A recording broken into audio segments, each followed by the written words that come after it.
Okay guys, that was all. This was Brad and his media company. I know we went a bit on the photography, videography, even though this is a self-development channel, but I think the struggles and the story that he said and the things went through about even related to photography, videography, it can be also traced back to self-improvement, self-development, his resilience, the way he sees the things, the way he handles, and the way he's thinking about life in general, and how he applied that in his journey with his company. I think it all can be relatable. So anyway, but please have patience with us because this is a new thing for me. This podcasting is new stuff. This is second I'm done.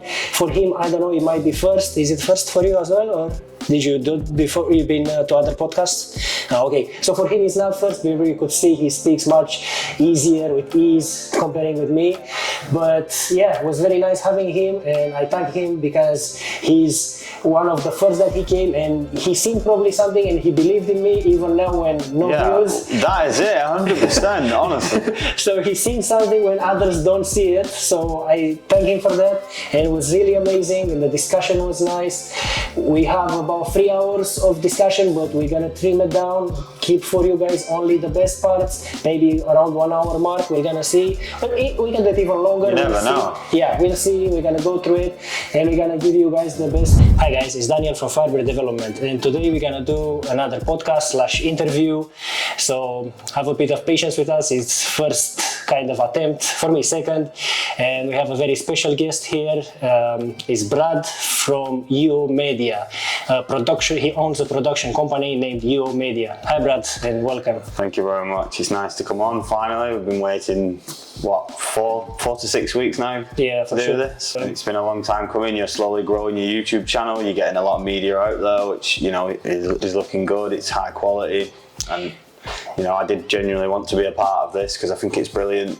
You know, what you're going to bring towards showing people what you can do with media, you know, self-development for a start, because it's a huge thing in my life, self-development, like massive, because it hit me at, you know, I'm 29 now, and it hit me at 23 years old. That's good. For me it hit at 30, so you're better, you're a better spot than me, so it's good. Well, I mean, I had some decent high-paid jobs when I was a lot younger, so I was a warehouse manager at 21 years old. Oh, that's cool. So I was like thrown to the lions as such, and I basically took everything on board and learned from it, because I got burnt massively. Like, I could have been a very successful person in the warehouse industry. Yeah, but you didn't know how to handle, like, life happened and mistakes and things, probably, no? I'm 21, I'm fresh, I'm, you know, full of testosterone. I just want to fight everybody, and you know, I took everything to heart, and you know, I got screwed over basically. And I think that's what made me actually learn about self-development more than anything, because it's not just the bad times that you have issues with. When you're in good times, you get comfortable. Yeah, but that's the worst place to be. Yeah, and I did that a lot at the very start. I got comfortable. You know, I was on good money. I was 21 years old. I was doing whatever I wanted, and it was just like, when it all went tits up, it just hit me like a ton of bricks. And no, I don't let that happen. I'll always push forward. That's cool. That's very good. That's very good. Yeah, that's a very good also introduction in the self-development, because the channel is about the self-development, but also, like, I'm curious to find about your story, like with media and everything. So I don't know, for example, how did you start with the idea to open this production company? This is the weirdest story in the world. I like weird stories. It's crazy. Like, the way it started. So I used to help run a clothing brand, which is what I'm wearing right now. Oh, okay. And they brought in some investors, and we didn't really get on. And obviously, we wanted to take it in one direction. The investors. It was a very messy situation, but I was also working as a builder for the investors as well. So it caused a lot of chaos and ag. But in the meantime, like, because my passion is fishing, I've always fished. Like, everything is about fishing. I think it's also like relaxing and making your mindset proper, so you can after progress more on the video side, like you have fresh mind after, no?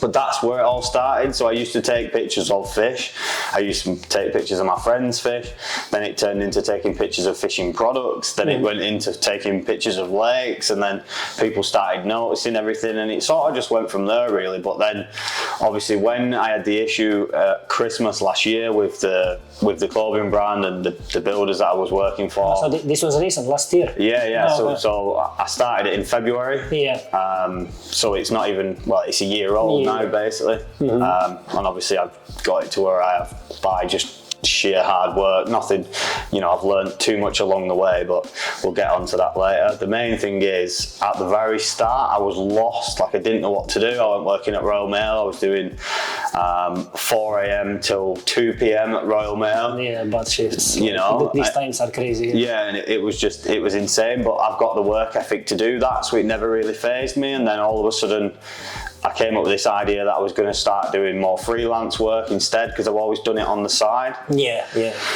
So obviously I took the plunge. Shout out to my good friend John Greenall for lending me the money to start out originally. That's good. It's good if you have friends like that. Yeah, if it wasn't for him, you know, I probably wouldn't be where I am now. I'd be, you know, a lot further behind. Yeah, for sure. But the main thing is, I decided that I wanted to do something that I was severely passionate about. So instead of doing, you know, the odd job here, the odd job there, I just dove straight into it.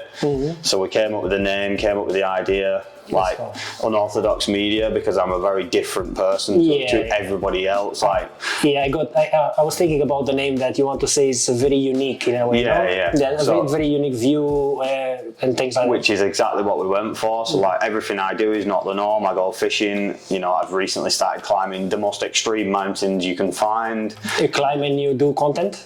No, just for yourself? I've done a little bit of content, and I have actually sold some of that content recently to a company. So you know, I've sold quite a bit of footage to a few companies. So it benefits me no matter what.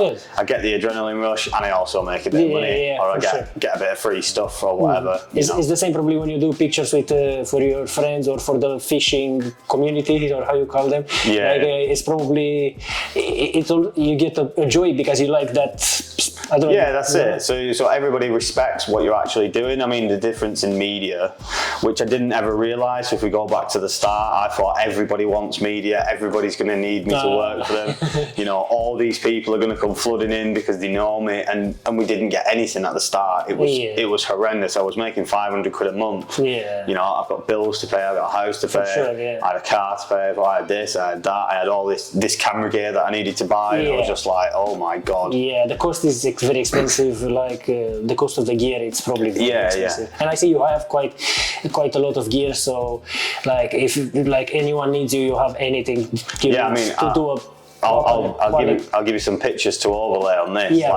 What I started with. So I started with an A6000, which is the most basic APS-C camera you can get. I had an old MacBook what someone found in the drawer one day, just give me, and it wouldn't run any software whatsoever, and it used to take me like 7 hours to just do like a 30-second video, but I just continuously sat there and did it and made sure it was all on point and everything was, I was always moving forward, and that was the main thing from the start. But going back to the start, whereas I had this grand idea that I thought everybody would buy into, and I was expecting all these people to flock to me, and it's the same with me. I was thinking the same, like people just come, but it's not like that. It's the marketing side is very different, and us as creatives, we just want to do the job and enjoy it and deliver the best we can. But we hate probably. I mean, I hate marketing. I don't know. I love it though. You love marketing? So marketing is my background. I think that's why I do so well. Because I have a marketing background. I've been involved in when somebody phones you, for example, and says, "Oh, we want this for the company."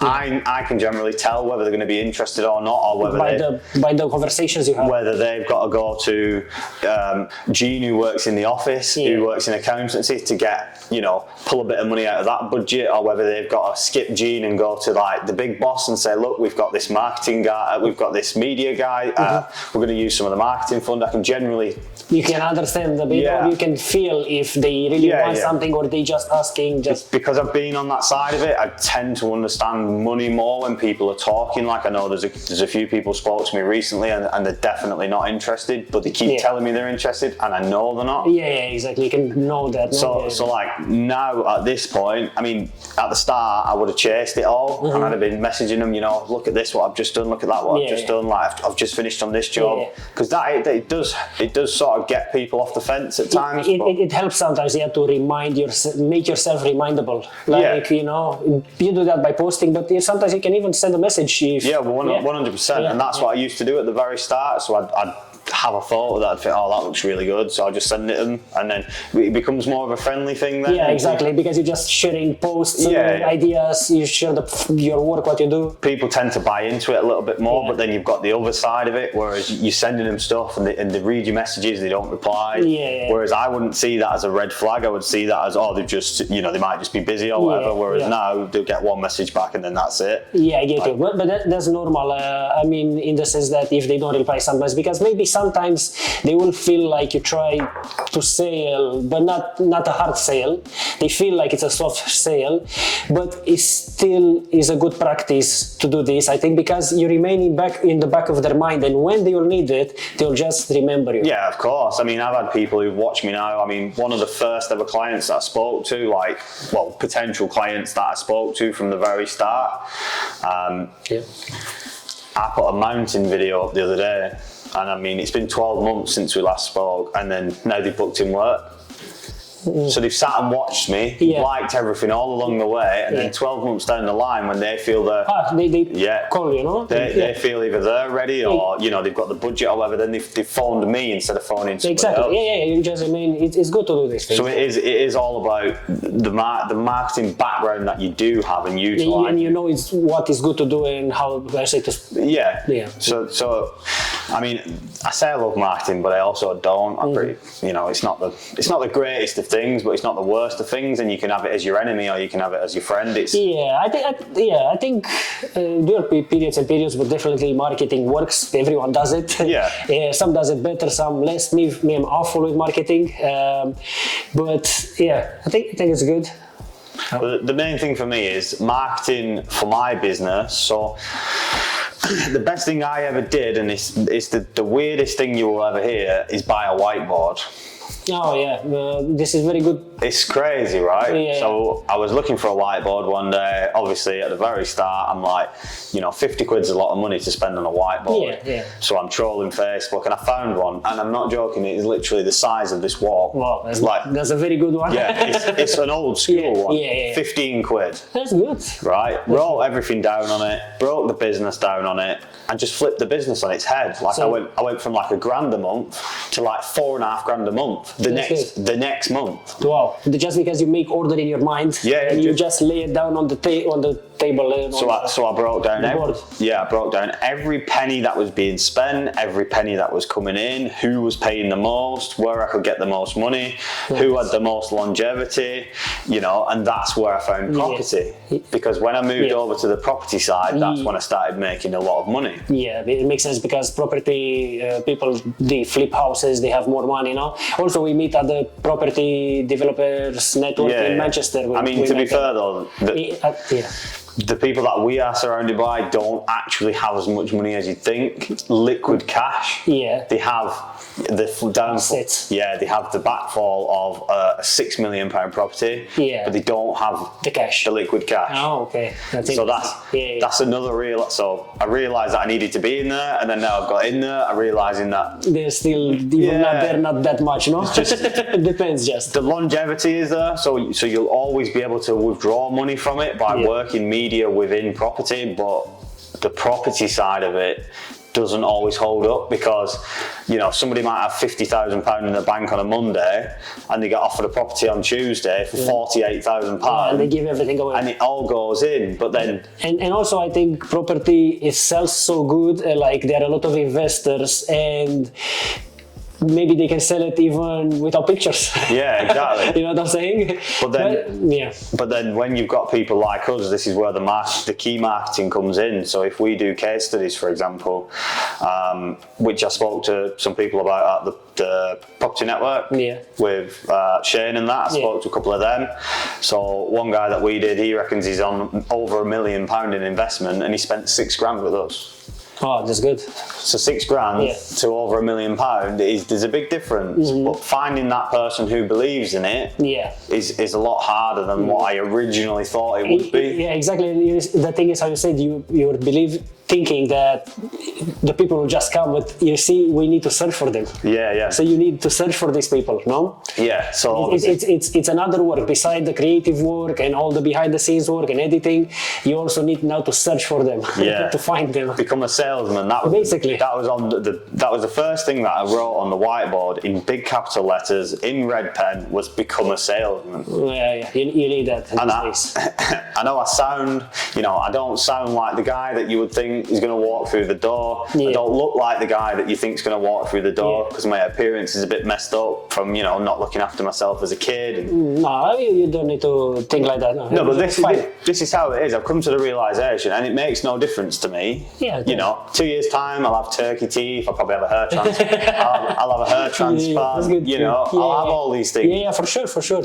And that'll probably make me more sellable to people. That see. Yeah, but you're right. But at the same time, you don't need to think like that because it takes the power away from you. I think if you do a good job, you're a good person, and you people will like you. Yeah, that's what it matters. 100%. But I also do feel that the image matters a bit. And I mean, I had it last weekend. So a guy I've never met before. Yeah. Never met him in my life. Yeah. He's gone to a client of mine who knows him. Yeah. So he's basically a mutual person within a circle, and he's been badmouthing me and saying, people sometimes do that. Yeah, that's not cool. Yeah. Based off my looks. That's bad. Nothing else. That's bad. Doesn't affect me. That's what I was saying. It should not affect you. Yeah, it doesn't affect me one bit. You should know your self-worth. I literally have a heart of stone when it comes to what people say to me, because at the end of the day, I can go out and prove that what I'm saying is true no matter what, or I won't say it. Yeah. And I think that's a great thing in self-development. For sure. I will never say something that I can't. Maybe the odd thing. Or maybe they can say anything they want, but when it comes to results or to proof, you have what to show. Yeah, 100%. You show some projects that who knows how many 10, 20, 30, 50 hours or hundreds of hours you want on a few projects, and multiply that by all your projects, how many actually working hours you put there, and and what they can show. Exactly. This is a thing. I mean, there's been a few projects where I've said to, I've not been 100% confident on, and that's like bits of animation and stuff like that, bits of masking. But we've done it. That's cool. Yeah, that you need to do. A few sleepless nights. Yeah. But in general, in life, I will only ever say yes, I can do something, or I have done something if I have done it. Yeah, but it's like you need to start somewhere, and you need to do things before you're ready to do them. Yeah, 100%. And you need to do them and be willing to suck at it, and after you become better. Nobody learned. Nobody born with experience. Everyone started, and you just build up on it and build experience, build a good portfolio. And 100%. So that my missus, because she's going to be watching this, is a prime example. I've been telling her. So we set up an e-commerce business as well, selling dog accessories. Oh, nice. If you want to check it out, skylar.co.uk. We're gonna put a link in the description. She did nothing really at the start because she didn't understand it all. Yeah. But I didn't understand it all, and I was still plowing forward with it. Exactly. You need to see the end result. Yeah. Don't judge your current results, because your current results, they might look like nothing is happening, but that's when you build your experience, your knowledge, when you puzzle the pieces, and in 1 year times, or maybe sooner, maybe in 2 years time, but if you keep with it, you're gonna manage. It's impossible. Well, this is it. So we're now at 1 year each almost on both businesses. The dog business is making good money. Mine's making good money, and I've got a stack load of gear. That's good. I've got everything that I could dream of within the first year. Exactly. But at the very start, she didn't want to make mistakes. Yeah, but you need to make mistakes. Exactly. And even if you would lose everything, it will still be better than you just sitting on your ass and not doing anything. Exactly to this. So obviously she realised that she would need to leave a job, so she went to part-time, and then now she works on it. And I was never really a creative person prior to this. Yeah. I was more of a dreamer, if that makes sense. Well, a dreamer is a very good place to start. Yeah, some people don't have any dreams. 100%. So I'd always dream of like wanting to do this or wanting to do that, and then I think, how can I do it? But I would never actually be able to come up with this plan to be able to do it. And it was a weird place to be in. But then, like, even recently, my partner said to me, you know, you've become a really creative person, and I said, it's because I've got the tools. Because I've got the avenues to go down. You know, like I phoned a few people recently. There's a couple of creative projects I want to work on. Yeah, because you feel now you can take projects and you can deal with them because you have the tools. But even so much as, you know, I used to sit and look at photos on Instagram and I'd be like, how did they take that? Like, you know, what? You're thinking, how are they getting to that point of taking that? Like, what kit do they use? And it was always, what kit do they use? And it wasn't, you know, moving a camera, you know, from head high down to knee high, and that made the photo or the focus of it or anything like that. It was, you know, or even the edit, because you know yourself, everything is done. In editing, it's a lot of editing creates everything. Yeah. These days in this digital area, 100%. You can bring the sun out on a rainy day. Yeah, exactly. With editing. You know, and I refer back to that because I do it all the time. I think people are happy clients are happy when you bring the sun on your 100%. But like, so recently as well, we joined a group, and it's just a group of creative people, and they all send the photos in, and then they take 8 edits. So they send you a photo, they say, you edit that how you want to edit.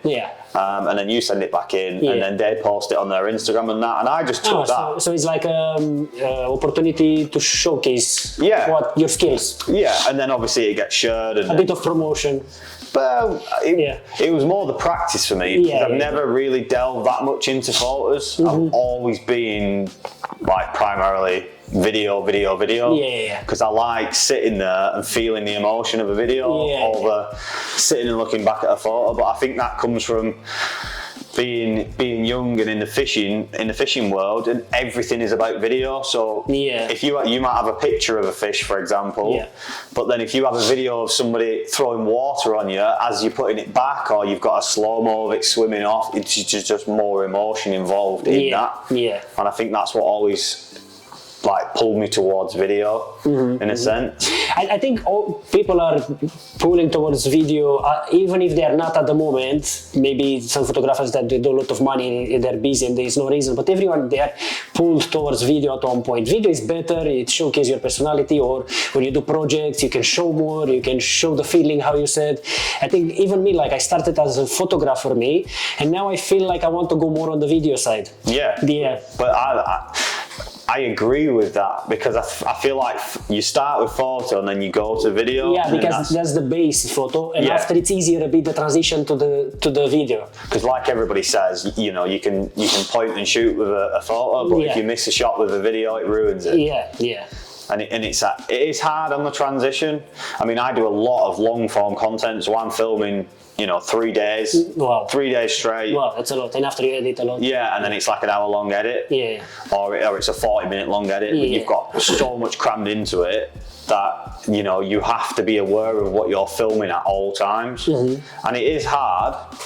But the main thing is, I enjoy it. For sure. I like as well the editing, the process, everything. That's cool. But obviously, you know, it's just finding something that you like and finding an industry you want to work in, and then you just keep doing it. And I think, you know, there will be periods and periods when you're busier, when you're less busier. Even if you have all the great marketing, or if you're, you know, it might still be these periods. But the whole idea is just to have that discipline to still work on something, even when you don't have, maybe take some projects, some personal ones, maybe, or like, you know, things like that. 100%. That's what it's all about. I mean, I've messaged quite a few people recently. You know, I'm making good money. I'm making enough money to live off, quite comfortably.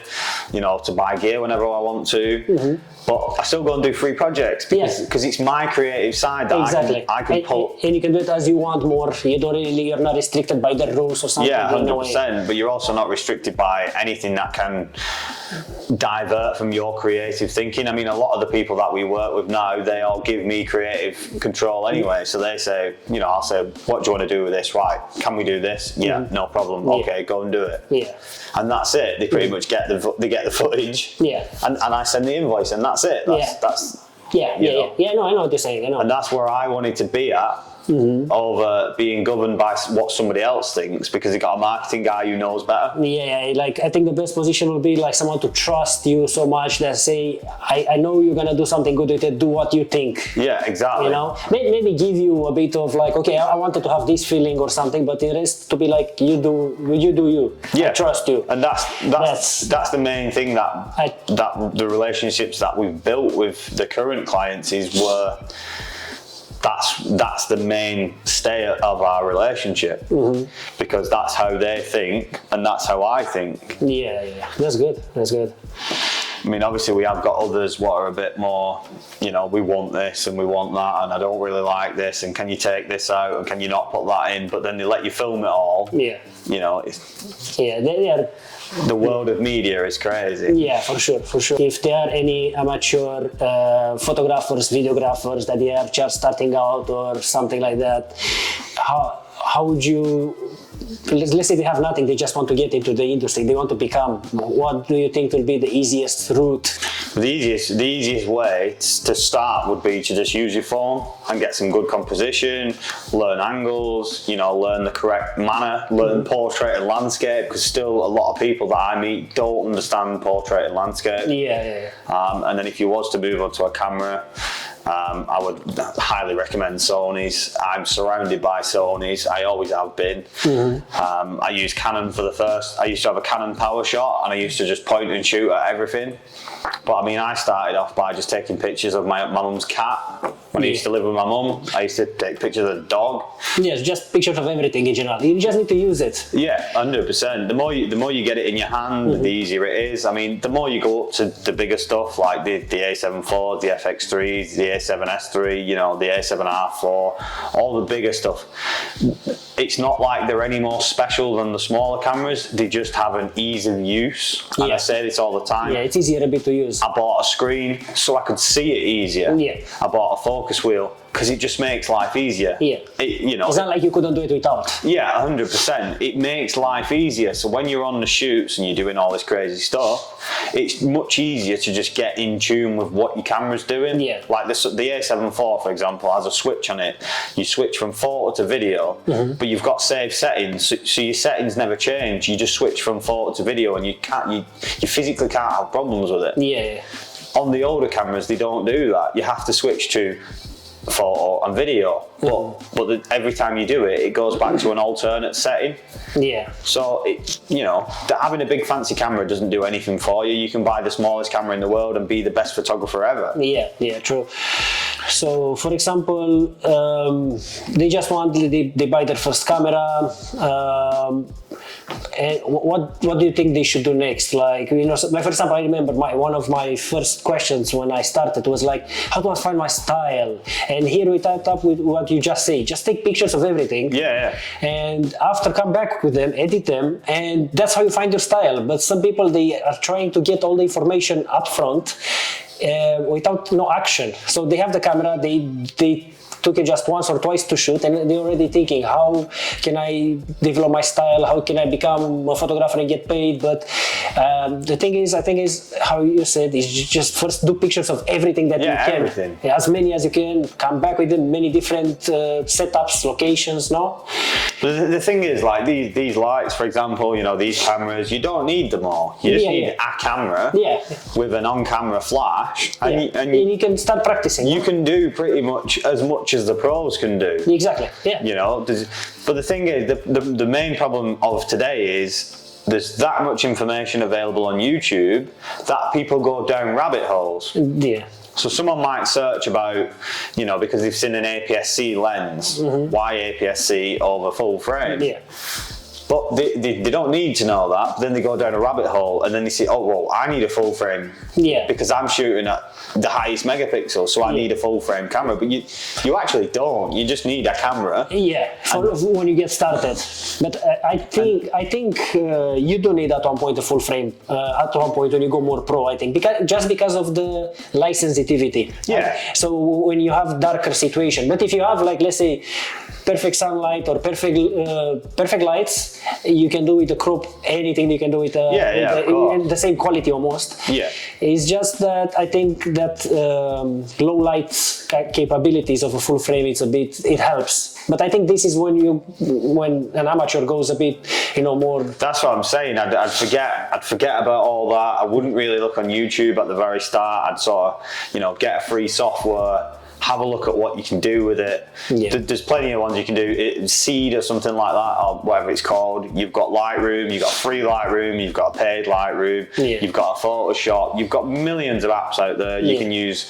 I mean, I started editing my videos on VN, which is VN video editor. Yeah. No one's probably ever heard of it. Yeah, me, I didn't.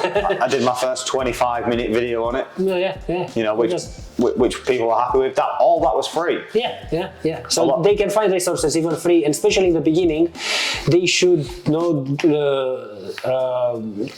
try with anything they can find free, or if they can afford, it's good. But just try first and get experience. Get those 10,000 shoots maybe of pictures. And after 10,000 pictures, I think they will find the style or something. Yeah, I mean, the biggest mistake I made as a starter was I deleted everything because I didn't buy any space. Oh wow! Yeah. So a lot of the stuff now I could be going back and looking at and seeing where I was going wrong, or because that's how I learn. Yeah, for sure. But it's all gone. Every bit of it's deleted. I mean, probably the last 2 years of my life, from maybe March last year has been deleted. I think that will be good even for to show to people. People love to see the beginnings. Yeah, of course. That if you have that, people will be curious to see the difference between then and now. But it is what it is. Yeah, that's one thing I would advise is get the correct storage and learn about storage, and then you can actually keep everything that you're doing. Because I filmed a boxing video about 7 months ago now. And I released it, and then I decided to re-edit it the other day, and it's 10 times better. And I'm like, So you added a better variant of the same video that will help your portfolio, and people, when they see that, they'll be like, wow. Yeah, look at because now you have different knowledge. Yeah, look at the difference between these. Yeah. And it's just that sort of thing. I think if I'd have done it from the very start, I'd learned a lot more. Yeah. Because I realised that if I'd have gone back to this photo and done this and done that, and I feel like it would have put the pieces together more for me. Than what it would have done, by me just deleting them. Yeah, I get you. What about, do you have any current projects you're working on? I mean, you kind of said about, you have these two businesses, your media company and it's a dog accessories. The dog accessories. On anything else going at the moment, or just what are you working on basically? A bit of day trading as well. Day trading, that's cool. The main projects at the moment are a couple of property investors, and we've got a current plan going in place for a TV style advert. Oh, nice. So it's for a fishing product, but it's going to be, I don't know if you've ever seen the John Lewis adverts. Not really, no. But they're over Christmas, they're very emotional. Oh, you have to try to do something like that? Yeah, we want an emotional filled thing where it's basically... Did you script it, or they come with a script, you just shooting? No, so they just came with the idea, and we've sort of put it all together between us, so that'll be really fun to do, to be fair, because that's going to be like an old school film style thing of a kid on a bike, going to the fishing shop. Nice. And it's gonna, we're gonna try and... So you try to recreate the feelings.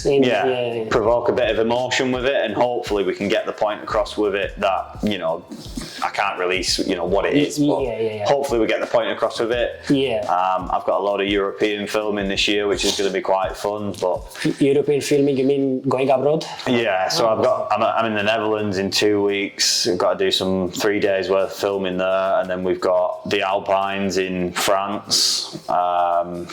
We've got Spain quite a lot as well. So you're saying you're going abroad. How can you advise maybe other photographers that they never went to do jobs abroad? So don't do it. It's scary. Yeah, like me, for example, I never did it. Yeah, don't do it. If you can avoid it, or if you can drive, then do it. But don't do it if you've got to fly. You all the time stay stressed, no? Yeah, well, you got to imagine I got to send them cases through. Yeah. What if they don't come out the other side, you know? Yeah. It's a lot of gear, a lot of expensive gear, like thousands, maybe pounds. Yeah, well, I mean, I worked it out the other day. It's about 12.5 grand what's going through the airport. You know, at free will. Yeah. So it is taking it. Yeah, I know. Yeah. I mean, a lot of it goes through as hand luggage, and if you do tell them at the gates that you've got camera equipment, they tend to, you know, let you put it somewhere safe on the plane with yourself. Sometimes they let you. Sometimes, yeah. But obviously, I just take one of the cases with all the camera bodies in, all the lenses in, and then I'll have another case with the screens and whatnot, and the drone. And if that goes missing, it's not as much money. Yeah. And I can still do the job. Yeah, that's good. But yeah. So, for example, like I think you have some special cases. Well, what cases are those? Or they're just cheap tech take. Well, they're not cheap. They're just Pele cases, but they just don't have Pele on it. Oh, okay. So So it's off market. Market. It is. It's literally off brand. Off brand. Okay. Yeah, it's an off brand of Pele. They're the exact same. They get abused by me. They get thrown in the van. They get, you know, stuff knocked on them. The dog sits on them all the time. And you feel it helps, you know, especially when you go abroad and things. Oh yeah, 100%. And I see they have foam and things inside. These ones have got foam inside, but they've also got a pressure valve on it, which is what you need to look at if you are going abroad. Don't just take any random, because they can implode. Right? Yeah, don't take any random case, because when you get there, you might not be able to get it open. Oh wow! So you've got to release the pressure out, because obviously the pressure out. Yeah, from the plane. Yeah, for sure, from the atmosphere. 50,000 feet is a lot more, and obviously it's pressure on your gear as well. So if you can get something. Like, basically, don't skimp like I've done, but I felt quite lucky because I hit it in a sale, so I got them pretty cheap. That's good. Yeah. But you know, I would advise spending good money on them if you can. Yeah, because it's your gear, no? 100%. Yeah, you make your money with that gear. But obviously, I take them everywhere with me, so they've had enough use. Yeah. Definitely. But definitely insure your gear as well for Europe. Do you have it insured? Yeah. Like me, I don't have it insured. So I've just got a business insurance that covers me anyway. That's good. So I've managed to find quite a good deal. It covers me in the house, covers me abroad, it covers me in the UK, covers me for theft, covers me for damages. Yeah. So it's not too bad, really. Okay, so another thing I wanted to ask you is like, how hard do you think is to be a creative person in the world of today? It's hard.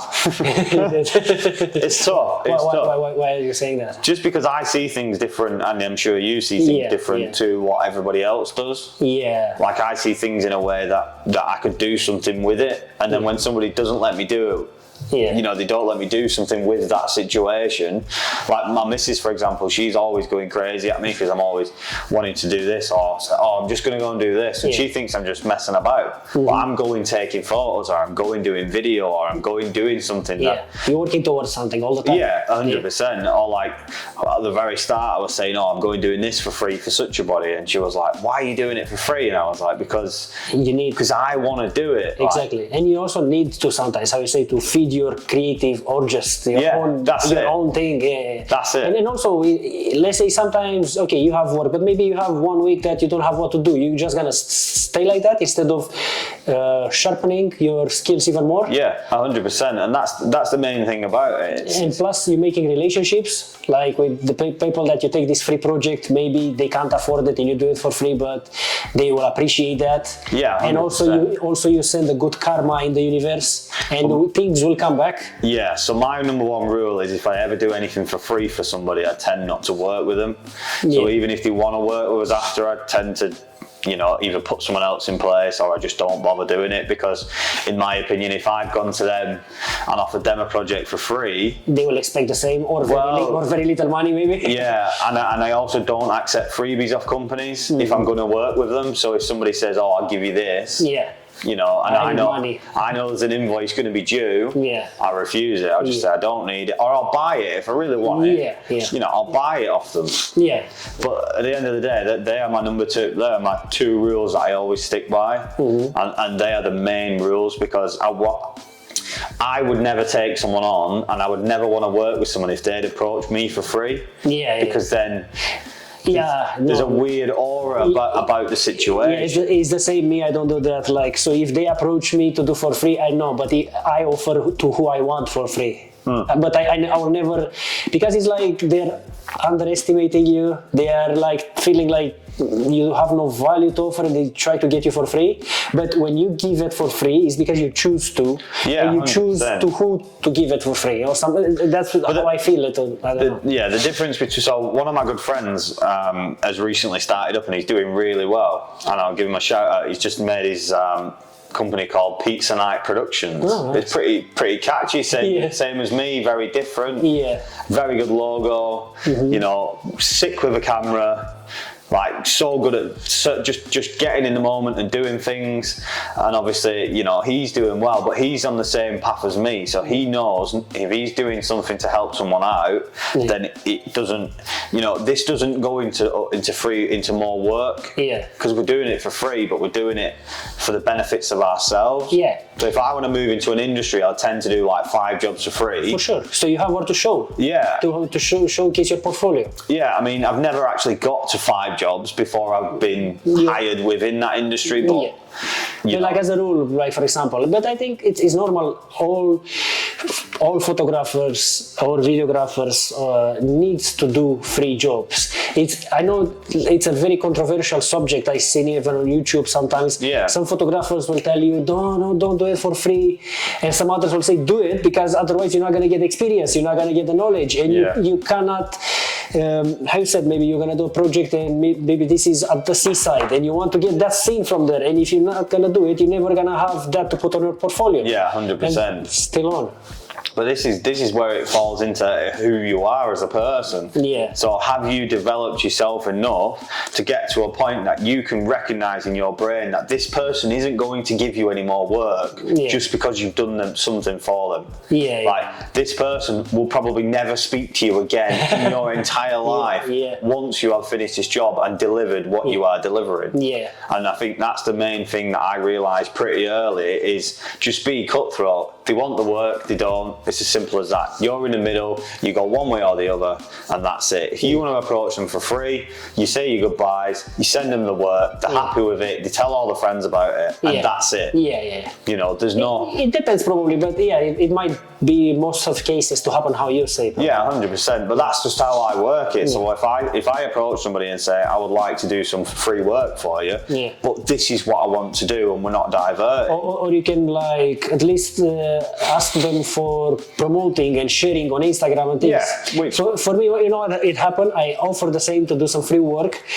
I give the pictures or whatever I did for them for free, and they are super happy, and they not even mention me after. And I'm like, I give you hundreds of pounds worth of job for free. And you can't even shout me out on Instagram, or you know, or like some of them, they do it once, and I'm like, you know, you could do it every time. If you post 6 posts, you could mention six times. See, I don't worry about that anymore. I'm not really worrying, but it says a lot about the person. But my social media is not an avenue for work. I don't see it. I've never seen it as that.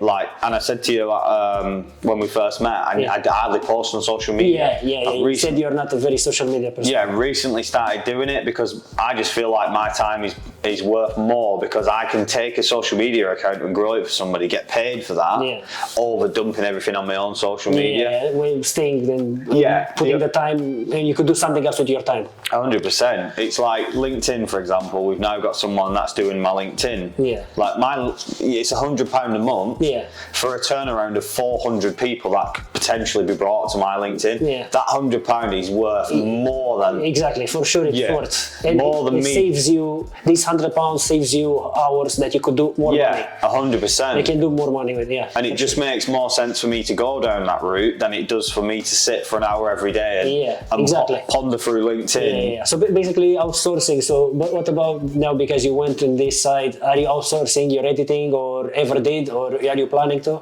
I don't really know, to be honest. I looked recently, I mean, I put a post out for anybody who watches this who's a videographer in the Northwest, then hit me up. But we put a post out for to take somebody on. Okay. So 3 days a week guaranteed. Yeah. Half decent rate. Yeah. You know, almost £300 a day. That's good. Which is a good rate. No editing whatsoever. Yeah. All it is film, bang it to me, and that's your 3 days done. How many hours? How until the project is finished?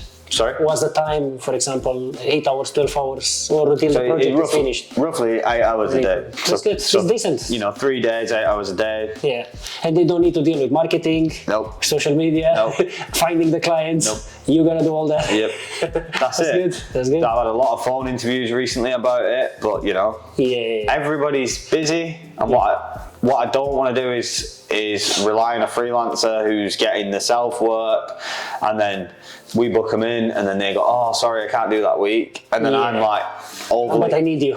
I'm overly stretched, so it's like it's a bit of a fine line at the minute. Finding somebody who. So you need a videographer, not an editor. Yeah, pretty much. Okay, so to go out on the field. Yeah. With his own tools, probably. It depends, because I don't mind. If I take someone on, I have to buy the gear. Okay. So I'd just give them a full Sony setup. Okay. Or they could drive to my house, you know, I need the... grab what they need. I need these lights, or I need these mics, or I need this and I need that, or I drive to theirs, whichever, you know, and we could do it that way. So there's plenty of scope for it, but the main thing for me at the minute is just keeping straight on a path, because it's chaos. Yeah. It helps to get someone for sure, and like release yourself for a few responsibilities, and even though you're gonna pay that person, but with the free time you might end up doing more money. Exactly. So you can focus more on what you want. I've always watched people online, and they've always said, you've got to start dispersing the workload, and I always sat there and thought, bullshit, this is not how it works. And then now I'm sat there going, right, I can spend £100 with her, and I can give them 300 quid, they can do my social media, and I can give them this amount of money, and it frees you up, and all of a sudden I'm not doing anything. You know? So then I can get back to myself, pushing forward constantly, instead of like editing for an hour, then being on the phone for an hour, then trying to get to somebody else for an hour, then responding to emails, then trying to get on LinkedIn, then trying to, my post needs to go out on social media, and it's like... It's too much. You need a bit of help, I think, no? Yeah, 100%. Yeah, sure, But like my missus always said, she'll never work for me. Never. No. That's the main... You know, she's put her foot down when she could have done, and we could have grown it probably twice as much. Yeah. When it's the concept of Mastermind alliance, I don't know if you know, but anyways, it's in a book, Napoleon Hill. He mentioned that I don't know if this is the name, the guy that invented the Ford, from America, and he made that very big industry. His Mastermind alliance was with his wife. So him and his wife, they were so focused on one subject until he became the biggest. Well, this is the thing, because they say when two minds comes together, it's double the energy or more. I don't know, somehow this is I don't know, you get me. No, but this is the thing, and this is what I always tried to get across to, obviously, my partner, that if we was an unstoppable force and nobody could get into our circle, nothing affected our circle, like you know, that's it. Yeah. Like, I believe I will be a millionaire in the next 2 years. For sure. If you believe, you will be. I 100% believe it. If you believe, you will be. Yeah. And I know I will. And even some of my friends are having bets on it. Yeah. Like, they've had bets against each other. Like, you're not going to be, or no, you're going to be. Yeah, that I am going to be a millionaire, and I'm not going to be a millionaire. Okay. And all the rest of it. Yeah. But like, when we look at the numbers all direct to us being millionaires, and and this isn't going to be millionaires because we own things. This is going to be millionaires for liquid cash. And because you are giving results and you're working for it. Yeah, 100%. But this is because I go to bed at 2 o'clock every morning. I'm back up again at 7 every morning. Some mornings I'm up at 5 again. Do you know what I mean? I'm getting 2-3 hours sleep. Yeah. And I'll sacrifice that. You're really putting the work in. Yeah, I'll sacrifice that for the next 5 years. Yeah. If I can then live a life of, not luxury, but easier luxury, or something. By luxury, I mean my own time. Yeah, you can buy your own time and work only on what you want. 100%. On the things that you really fires you up and passionate. 100%. But what I am fully aware of is I would never take over the UK on media because I'm only a little guy with little cameras. But you never know, because you never know where you're gonna find the funding, where maybe a big billionaire will like you and he said, hey, I will found you, you just do your thing. Yeah, 100%. You never know. But I am still a little guy. I'm fully aware of that. I'm a little guy with little cameras who runs around playing with toys every day. I'm fully aware of that. But this is a good place to be, because that's what people miss out. They lose this enthusiasm. This, how you say, a little boy with the cameras and you do your thing and you play around. That's what people need to do. You need to enjoy also when you do this. Yeah, you get me? And just do your things and you're happy that you do it, and everything will come.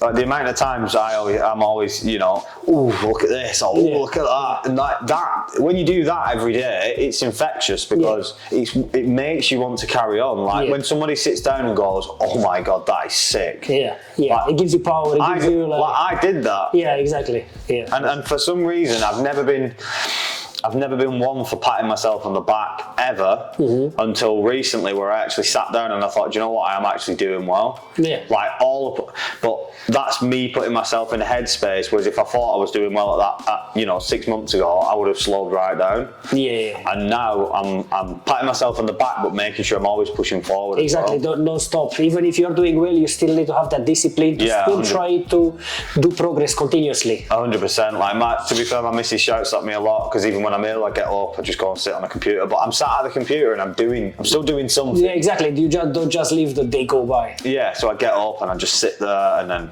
I'll have maybe 10 minutes just having a brew or whatever, and then I just start just doing something. Yeah, exactly. I'm the same. I feel so bad when the time just flies and I don't know anything. The same, like I can just go to the computer, even if I post something or I edit something, or even if I'm looking for jobs, even learning or sending a message to someone for a collaboration or anything, but just something towards that goal. Well, my biggest issue was, and we'll go back to how hard it is about being a creative. So my biggest issue for the first 6 to 9 months was I felt guilty every time I wasn't working. Yeah, me the same. Every time I'd go fishing and I'd be like, right, I need to go home. I need to go home. I've got things to be doing. I've got this to be doing. I've got that to be. I need to go. Yeah. And then I'd turn up. My missus would think I'm fishing for overnight, 2-3 days, and I'd be back on the doorstep in 4 hours. Yeah. Because I'd be like, I can't do it. You're just thinking this time. Yeah, I just can't do it. Yeah. Whereas now I'm a bit more, I'll push myself to the limits. But you also reward yourself a bit. Yeah. Like take that one day fishing, go for 2 nights or whatever, no? And the day, like everybody always says to me, you'll burn out, you'll burn out. You will probably at some point. And I say, I won't burn out because I've done this for years. I've sat in flames for many years. Yeah, you're used to it. Yeah, and I'm used to it. And the day I feel like I'm burning out, I do something that makes me not burn out. Exactly. You take it on that moment. Yeah, you take them. Yeah. Like we'll be sat there and I'll just say to my missus, I'm going fishing. What do you mean? I'm going fishing. She's like, why? It's because I need it. I just need to go. Exactly. Or I'll just get up and I'll just go and walk around the lake, and I'll just have 10 minutes, leave my phone at home, just drive to the lake, walk around it. Everything's all good. Okay, so Brad, do you have do you have any future plans or future visions or things like that? So one thing that I tell everybody, and I mean everybody, this, I just want to film a documentary. Oh, that's cool. And one day I feel like it'll fall in my lap and I'll be able to film it. And I don't know what it's going to be about. Oh, okay, you don't know exactly about it. I don't know where it's going to be shot. Okay. But every night I go to sleep thinking I want to film a documentary. That's so cool. I've even debated filming a short film about the dog in the house and the emotions the dog goes through. Just anything, huh? Just anything. Yeah. I just want to film a little cinematic documentary. Yeah. I don't want it recognised by anybody. I probably never release it. But I just want to film one. Yeah. Just to go through the grit, the process. Yeah, the grit and horridness of trying to get shots when you can't get them. Yeah. I just feel like that as a you know, reverting back again, a self-development thing. Yeah. It's just to do something that you never did to get the skills, to get the knowledge about, to force yourself maybe a bit also, like, to do something different. 100%. I just feel like that is the next step from what I'm doing now with the corporate side of it, the property side of it, the fishing. Like, we're making films, but we're not making true documentary style films. And I really, that's all I ever watch. I don't watch any telly, but when I do, I watch documentaries. That's cool. There's certainly a place for it, you know. But I don't want to release it. Oh, it's interesting. I don't. Why not? Well, maybe it'll be good. Maybe your thing is just for myself, and maybe it's a masterpiece. Yeah, maybe it will be, but I just feel like at this moment in time, whatever I film, I don't want to release. Like, I don't like releasing things. Okay, interesting. I don't know why. Like, I film so many little short snippets and this and that, and maybe you feel it falls out from your brand, maybe, or something. No, I don't know. I just feel like I do it for me, and I don't feel like anybody. Okay, they don't need to see it or know. Yeah, I don't know. I feel like the world's a bad place, and I feel like sometimes. Well, yeah, they will judge you for sure. But I feel like sometimes there's just a place where you've just got to have your own little bubble, your own little world, and you've got to sit in it. And I'm happy as Larry in that little bubble. You know, I've got my missus, I've got the dog, I've got all the kit I want. Yeah. Nobody can judge me based off what I'm doing. Yeah. And I feel like if I put something out that I feel is great. You will be judged for sure. So the short answer is people will comment, people will judge you. 100%. It's not even so much as people judging me. I just feel like if they don't feel the same way about that, they don't deserve to see it. Huh? Yeah, it's going to ruin it for me. Yes. Because like it happens now. Like, I show my missus stuff all the time. She goes, "Oh, that's mint. That's mega. Like that's dead good." And this, and I just think it's not. Like, you're just saying it. You are just saying it. Because when it is mint and it is mega, she jumps all over the room and she's like, "Oh my god!" And I'm watching it like 15 times in a row, like just consistently just churning it over, just watching it, and I'm like, "How did I make this?" But then, it's normal. This is normal process. It's normal things. It's not everything will be a masterpiece. Like, for example, I seen online was saying something about a basketball player, a very famous, and I don't remember the name now. He said he is training and he shots, I don't know, 500 if no more, test shoots, like just shooting a day. And he did that for the past 15 years. So that's add up to something like maybe millions, I don't know, or something, a very high number, yeah? And from all this, he scored just 300 goals, or 300, I don't know how you call that, baskets, yeah? So it's like, you see, he did millions of repetitions and he scored 300. So all the time, the great things and the great ideas and the great projects, it will not be all of them. There will be some of them that will be the best. Or 100%. So, I don't know. It's weird. Like, I've been the same. So when I go fishing, there's different styles of fishing. I'll try and briefly explain it to you. There's different styles of fishing. You've got pay lakes, so you pay to go to the lakes. Then you've got like the nature reserves, what we fish. We fish nature reserves, we catch the best fish, so we don't tell anybody about it. Okay. And I think that's where it comes from, whereas like we're doing all this cool stuff, what everybody dreams of, because they watch it on all these big company films and all that. But we do it, living it. We do it every day. Yeah. And it's not a massive thing to us. Yeah. And I feel like, because I've been that way with the fishing, you know, like everybody I know posts all the fish straight away on Instagram. But you know, because you're just so used to it, I know? Yeah, I've got a file of like 180 fish that have never been seen by anybody but my close friends. Yeah. Because I'm not that interested. I get you. And I feel like I'm the same with this documentary. It's not like a personal thing. It's I feel like when it's done, I can just sit and watch it and just live in the moment, and then it can just be put away. Yeah, interesting. Plus, you're gonna remain with the skills. It's not really putting away and you forget about it. Yeah, 100%. Everything will remain here. All your experience, 100%. All your struggles, the way you edit it, you know, and what you learned along the way. Everything will remain. Yeah, what it's gonna be on, don't ask me. Yeah. I ain't got a clue. That's what you are thinking. One day I'll do it, and I'll not charge for it because it's just gonna be my thing. Yeah, that's cool. What about future projects relating to your business? So I want to move forward more on the property side. We want to move forward more with the dog side as well, but in the grand scheme of things, I want to move more into the filming side, as in the longer stuff, you know, over the shorter promo stuff, and I don't know. I think the corporate side is going to play a big part this year.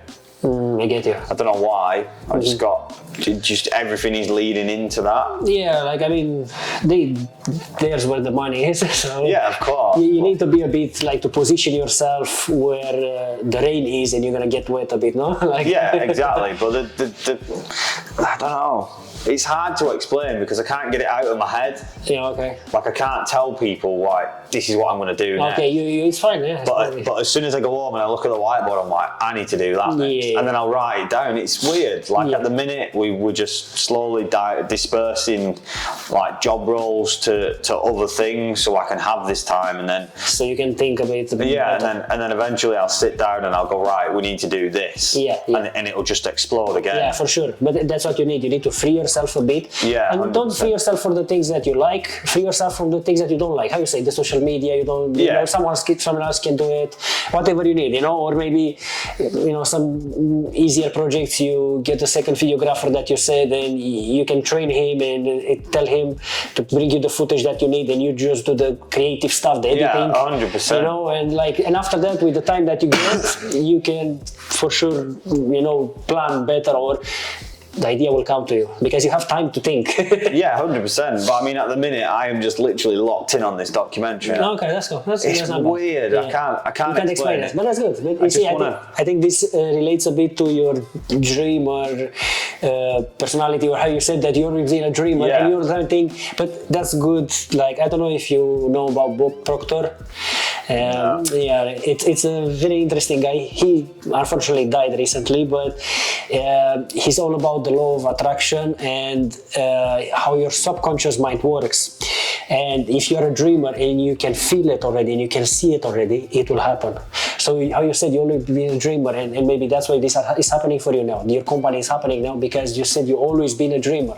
Yeah, that's mad. But some people, they can't dream anymore. They are so beaten up by life that they can't even dream anymore. But you need to dream. You need to have a dream. Even if it's at the moment, maybe your current situation will be like, I'm never gonna be, I don't know, a big filmmaker or whatever you are, a documentary, but you never know. But if you have the dream, it will happen. You don't know how, but it will happen.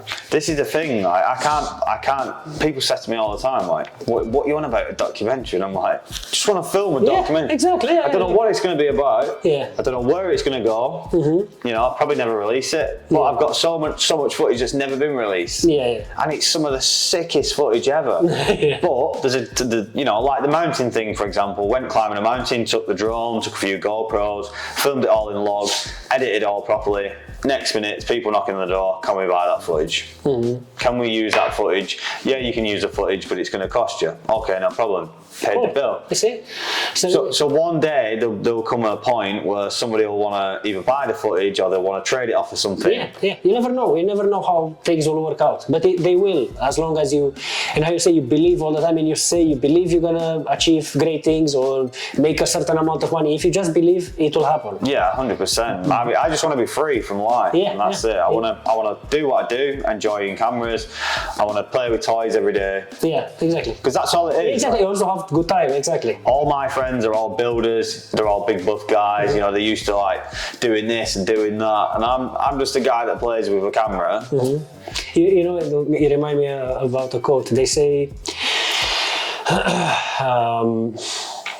be grateful for what you have today, because this is the things you wished for in the past, and now you have them, but you don't realize, because we are so caught up in the life. Maybe what you have now, even it's okay to want more. You having these toys, doing your jobs, and you know, like finding, doing these creative projects, everything. It's actually something that you wanted in the past, and now you actually have it. They are actually they're basically manifested now. 100%. It is everything I ever wanted, and I've got everything I ever wanted now. Yeah, and exactly. Like, my missus has got everything she wants. I've got everything I want. I live a simple life as it is. Most of the clothes I wear I've been given for free, or in a trade-off for some photos or video, or you know, from fishing sponsors and stuff like that. But apart from that, I don't go shopping and buy £500 shoes. I'd rather spend 500 quid on a camera. Yeah, for sure. Yeah. Or 500 quid on a bit of gear, or you know, try and save up and do something completely different. Like me and my missus have said, instead of buying a holiday, which we can more than afford, let's just buy a random, you know, 99 quid voucher thing or whatever you call it. Would they send you to a random place? Yeah, I get you. But for example, I think sometimes a holiday is good at least once a year. Maybe, but I'm saying like maybe somewhere abroad where seaside, sunlight, because we lack a bit the sunlight here, and I think it will help you to also come with new ideas. Yeah, 100%. But you know, the same how I think, like the same you say, like even me when I go to holiday, I'm not going to the most expensive ones. I went like to Turkey, where I paid like £600 for 9-10 days, and other people pay £2,000 and they go, I don't know, Spain or whatever, you know. It depends about your priorities. The same, me, I would rather, instead of spending £2,000 on a holiday, I would go on a low cost one that's £600, and I have 1,400 spare to use for something else. Exactly. But I would still not deprive myself for a holiday at least once a year, at least, you know, like. See, but I'm in the mindset that I want to sacrifice everything. I'll do just to achieve it, no? Yeah, I'd sacrifice a dog if I had to. You know what I mean? But that's a bit extreme. No, you know what I mean. But that's where I'm at. If I had to lose everything to gain everything, I would happily do that. Yeah, you're very driven. But I've never. This is the most I've ever had in life. Yeah. I've never had much because I've always. But let's get one thing straight. I've never had much because of myself. Yeah, for sure. Because I've been very self-destructive. We've all been there. Like I think most of the people. There are some other people that they have been luckier, and maybe they got. A role model that inspired them, and they told them, but it's life. You're still in a good place. Yeah, 100%. How old are you? 29. 29. You see, I'm 33, and me, how you said, I wake up and I hit rock bottom at 30, and I wake up at 30. You're still ahead of other people, for example, even ahead of me. You get me? There are many other people. There are many other people that are 35 now, and they have nothing going for themselves. Yeah. And you know, you're still in a good place. You know. Yeah. But I've been to the depths of hell. You know, I'll not speak about it on this, but I have been to the depths of hell. I've seen my family turn, you know, all turn against each other. Like now my family's completely split up. That's bad. It's crazy, but all the stuff that I was doing, I was blaming on everybody else. But it was actually just me. Exactly. When you realize that it's nobody comes to save you. Yeah. Then is when everything starts to take a different turn. But now I've got bad. How to explain it? I've got bad habits from that happening. Oh yeah, so, for sure. So now I feel like when something bad happens, like someone doesn't pay me and they're 2 days late, get a bit like, they're doing it on purpose. Yeah, you feel. You know, start feeling it a little bit. Yeah. And sometimes I have to tell myself like, this is not how to do it. Yeah. You know, I'll ring them. Yeah, exactly. Try to solve it. Try to find the solution. Don't focus on the negative or on the problem. Focus on the solution. Exactly. And my missus is just about getting to that point now where she realizes, right, just because it's happening doesn't mean that we moan about it. It doesn't mean that we get angry about exactly. it. It doesn't mean that we have to sit and think about it 24/7, because if someone hasn't paid us, we just get on with the day. Yeah, you will solve it at one point. Yeah, if they've not got to us by the end of the day, then we'll speak to them tomorrow, and if he's not done it by that day, then we'll speak to him the day after, and so on, and then that's how it works. And if it gets to a point that we have to take people to court and all the rest of it, that's just what we have to do. It is, exactly. You just need to go through it if that's it. Unfortunately, we can't climb down the phone to people and and do that. And it's the same as if something happens in a shop, or if something happens on the street, or someone cuts you off and starts giving you loads of grief, just laugh at them. Yeah. Because at the end of the day, there's no point getting yourself stressed over a situation. That's very true. That's always going to just pan out how it's going to pan out. If they jump out and punch you, they punch you, so what? Yeah, exactly. If it gets resolved because they drive off, they drive off. There's no point continuing to be angry about it. Yeah. Because you're only ruining your own day. For sure. Someone said that don't focus or don't get too much affected by the problem, because, for example, you have a problem now, by the end of the day you're gonna have 2 more problems. What are you gonna do? You're gonna stress about all of them? 100%. So their problems, they'll all the time be new problems. You're never gonna be stress-free or problem-free or issue-free. All the time something will happen. So you need to develop this side, how you say it now, just calm and just go on like that. And even if sometimes you just need to speak to yourself and calm yourself down, but this is the easiest thing to do. The easiest thing to do is just get on with it. Yeah. That's it. It's the top and bottom of life. It doesn't help you if you're angry for it. It will not solve it if you're just angry or if you lose your temper or something like that. Yeah, just get on with it. But that's part of self-development. Exactly. When you need the good times and the bad times, but you need the good times more than the bad times to learn, in my opinion. Like, the bad times create, depression, and they create bad mental health, and they create holes in your brain and stuff like that. But the good times, if you can, you basically replace that emptiness that happened in your bad times, if you get me, or replace those things with good habits, or you need to rewrite basically in the good times. You need a good time so you can rewrite those issues. And stay disciplined. So like you get the good time, you start riding it, and then you go, right, okay, so this is how it feels. Let's keep at this, and let's not go back down. Where we've been. Don't go back. But then you also have the good times, what you can remember when you're in the bad times. So, and the good times will come back again. But the good times can be 50 times worse than the bad times, because when the good times hit, you can get comfortable, you can think you're stable, and then all of a sudden tomorrow someone doesn't pay you on a $4,000 bill. Bang! You're in the red. Or this comfort zone is very dangerous. Or you've got 2 cameras. Both of them break at the same time. What are you going to do? Yeah, exactly. You will need to deal with them, but they will be a big hit for sure. Oh yeah, 100%. Like, I had one the other day, one of the cameras broke, had to buy another one for next day delivery, straight off the bat, as you're aware, because we spoke about it. Straight off the bat, next day delivery, $2,500, straight out, bang, gone, bang. Yeah. It's life. And people don't understand when they say, photography and videography is expensive. How you said it just broke down $2,500 in one day. Yeah, exactly. And people don't realize that. Christmas time, 4 days before Christmas Day, bang, computer goes. Do you see? $3,500 straight off the bat. Exactly.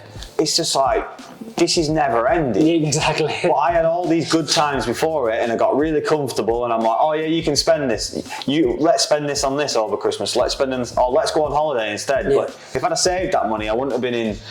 I get you in the problem, or you could get yourself easier out of the problem. Or if I hadn't coasted through the good times and carried on pushing like I was through the bad times. Through the bad times. You'd be a bit more further. I'd have been even further along. I get you what you're saying now. And I wouldn't have got stuck with like a $7,500 bill since Christmas Day. I get you. But it's also it's part of life. But from this issue you learn something at least. 100%. So it's worse. So the things will still happen. It's worse if it happens and you don't learn anything. But from what you say now, you know what's the problem, and you know, so now you know, even if you have a good time, don't get very comfortable. The good times are the problem.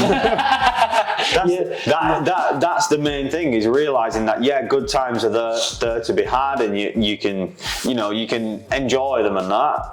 But they're also a really so if we take someone, for example, who's been on drugs, they've got off drugs, so they've gone through the bad times, but then good times are just as bad because it only takes one slip of them feeling great. Oh, you know, I'll never go back to drugs, so I'll just do it one more time, and then bang, back in the bad times. Yeah, exactly. It's a nice... When they think they're good, and they relax, and they just go back in it, and they can be stuck. Yeah, and then they can be in the bad times for the rest of their life from a small, tiny period of good times. Yeah, exactly. And it's the same with business, it's the same with happiness, it's the same with everything. You can be in the good times, you know, with your partner, and then all of a sudden they make one bad decision because they're comfortable. Yeah, exactly. They might, you know. I think it's not the good times that are bad, is the comfort. Yeah. This comfort, if you get too comfortable, is dangerous.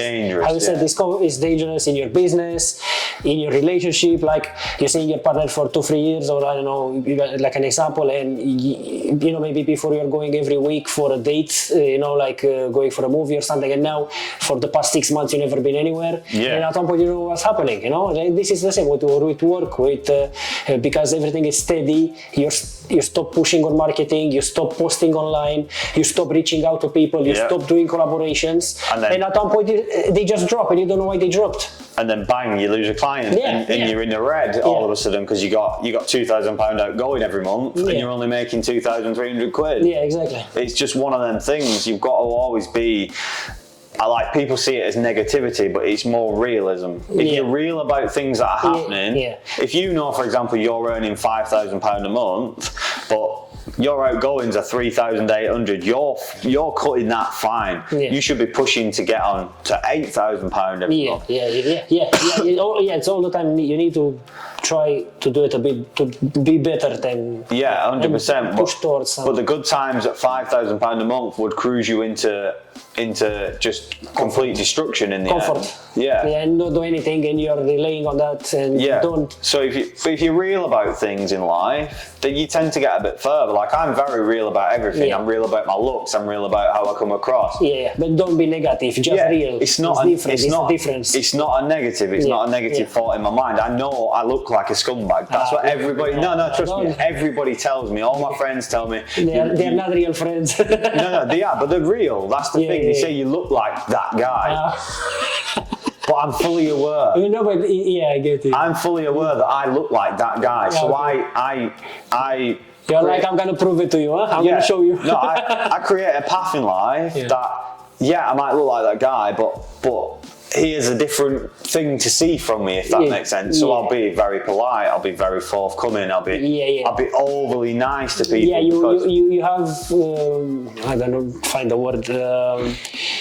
You compensate on other things and other areas, and you compensate maybe even more than other people. Or I'll make sure that people know, like, I am a really nice person, I'm a good person to be around, but I am the biggest piss taker you will ever meet, that I will always joke about everything, and I will never take things serious unless it's to do with business. And quite a few of my friends have commented on that recently, that I'm the biggest joker around until it comes to business, and then once business hits, we don't joke. We are straight to the point. You either do it or you don't. Exactly. You know, the money gets paid, we'll do the work, do the work, the money gets paid. It's straight. It's black and white. I get you. Whereas in life we have a bit of joke, but I'm fully aware of how I look, I'm fully aware of how I talk.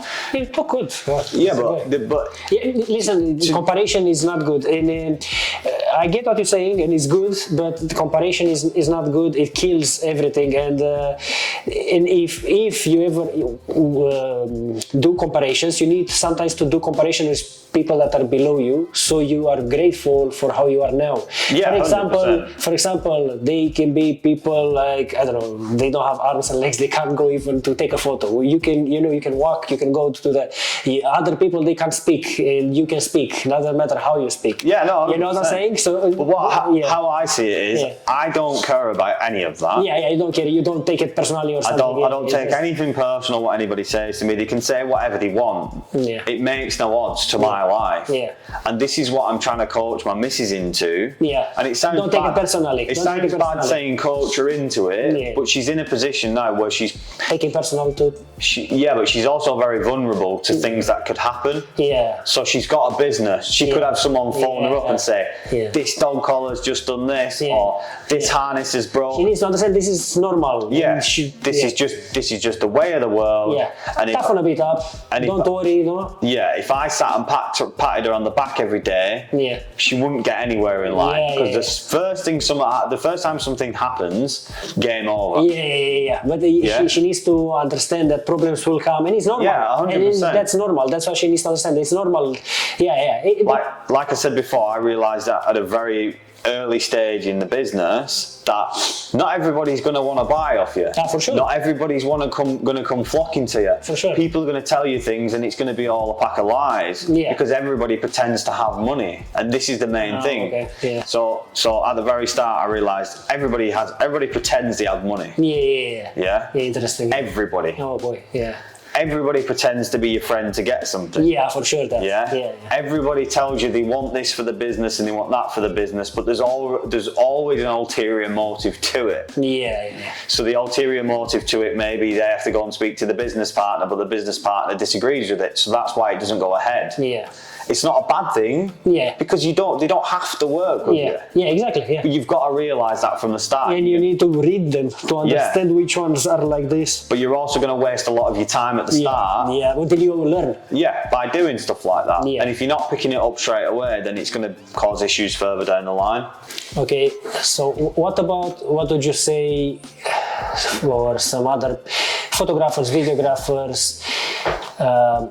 Do you think it will be easier for them to get a job for a corporation, as in like, for example, me now, I'm doing 4 days for a corporation and I'm doing 3 days freelance for myself, because how I told you, my marketing is bad and I can't really find the clients, even though I think my work is good enough. And what do you advise other people that wants to get into this industry to go for a corporate or to do a business like yourself, like you're basically on your own, no? You're running your own business now, no?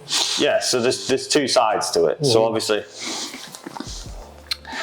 I'll give two views on it on either side. So I can tell you what I've done, and I can tell you what my friends have done, if you want to do that. Yeah. So I've got a couple of friends who work for companies. They got straight in off the GCSEs. From many years ago. They've worked all the way up. They filmed Anthony Joshua for a couple of other companies and whatnot. They filmed for, there's a big makeup brand, I can't think what it's called. Yeah, anyway, big brands. Mac Makeup, they've done some stuff for them, but they all work, they have to get up, every day, they have to go and do a certain thing. They're in the rat race. And they enjoy it, they love it, because they get to travel about, they do what they want. I know a few other people who've started doing some big YouTubers, and they're the same, but they have to fly. That they work for them. That's it. Yeah. If they have to fly to Monaco next week, they can do that. They're going to Monaco. But they fly the girlfriends out. They fly the dog out. All the rest of it. So there's that side of it, and then there's the going working as a marketing manager / photographer for, I don't know, Heinz. In Wigan, for example. So then they've got to do all that, but then you're still doing the same thing. You've got to get up every day, you got to go and do the same thing. You don't have that time and location freedom. You can't do whatever you want. You can't choose to work or not with someone. For example, you can choose your clients. If you don't like how the client treats you or speaks to you, you can say, I'm busy, I'm not going to take your job, no? So you have a freedom when you are having your own company. Yeah, 100%. But then on the other side of it, I know a lot of people in the fishing industry who work and they get 350 quid a week. Working 5 days a week, sometimes 6-7 days a week, unsociable hours, 12 to 14 hour days. Sometimes you work 24 hours straight because you go there on the Friday and you only come home on the Sunday, and you're filming all 3 days. You get paid the same. So it's entirely what you want to do. If you want, there's a difference in people, right? So I don't want the limelight. You don't want the what? The limelight. Okay. I don't want to be famous. Okay. I just want to be known as a businessman. Okay. There's other people who want the limelight. They want to do things like this. They want to be in front of the camera. I made the decision when I had the conversation with my good friend John at the very start of it. He said, do you want to be in front of the camera or behind the camera? You said behind, no? I said, I want to be behind the camera. Okay, that's cool. So So you've got two types of people. You need to first of all choose, do you want to be in front of it or do you want to be behind it? If you want to be behind it, do you want to be known as being the guy behind it? If you do, you want to go and work for some of the bigger companies and then get your networking from that. Or you just take the plunge and you do the opposite side. You've got to spend money on ads. You've got to have a big portfolio behind you. You've got to be networking 24/7. You've got to spend money on networking. People don't realize that. But even if it's just the gas, the parking, the time that you lose that you could edit, you could edit in those 4 hours, and you spend 4 hours. So, and if you're classed at let's say £100 per hour as a videographer or maybe more, and you spend 4 hours, you lost £400. Plus the gas, plus the sandwich. Plus you got to buy. Plus you got to spend 30 quid getting in. Plus the entrance. So in theory, you've got two sides of the coin. You can go and be comfortable. And be told what to do. But you're not growing. And be told what to do. Or you can do it from this side and you can be severely uncomfortable for many years. Because I'm still uncomfortable. For sure, I still hate it sometimes because I think, ooh. You know. But you're just still going. You just got to carry on. Like, we've got a reorder for the dog thing at the minute. That's like $3,000. Wow, It is what it is. It needs time to be done, no? I've just had to fork out $7,500 on camera equipment and a new computer.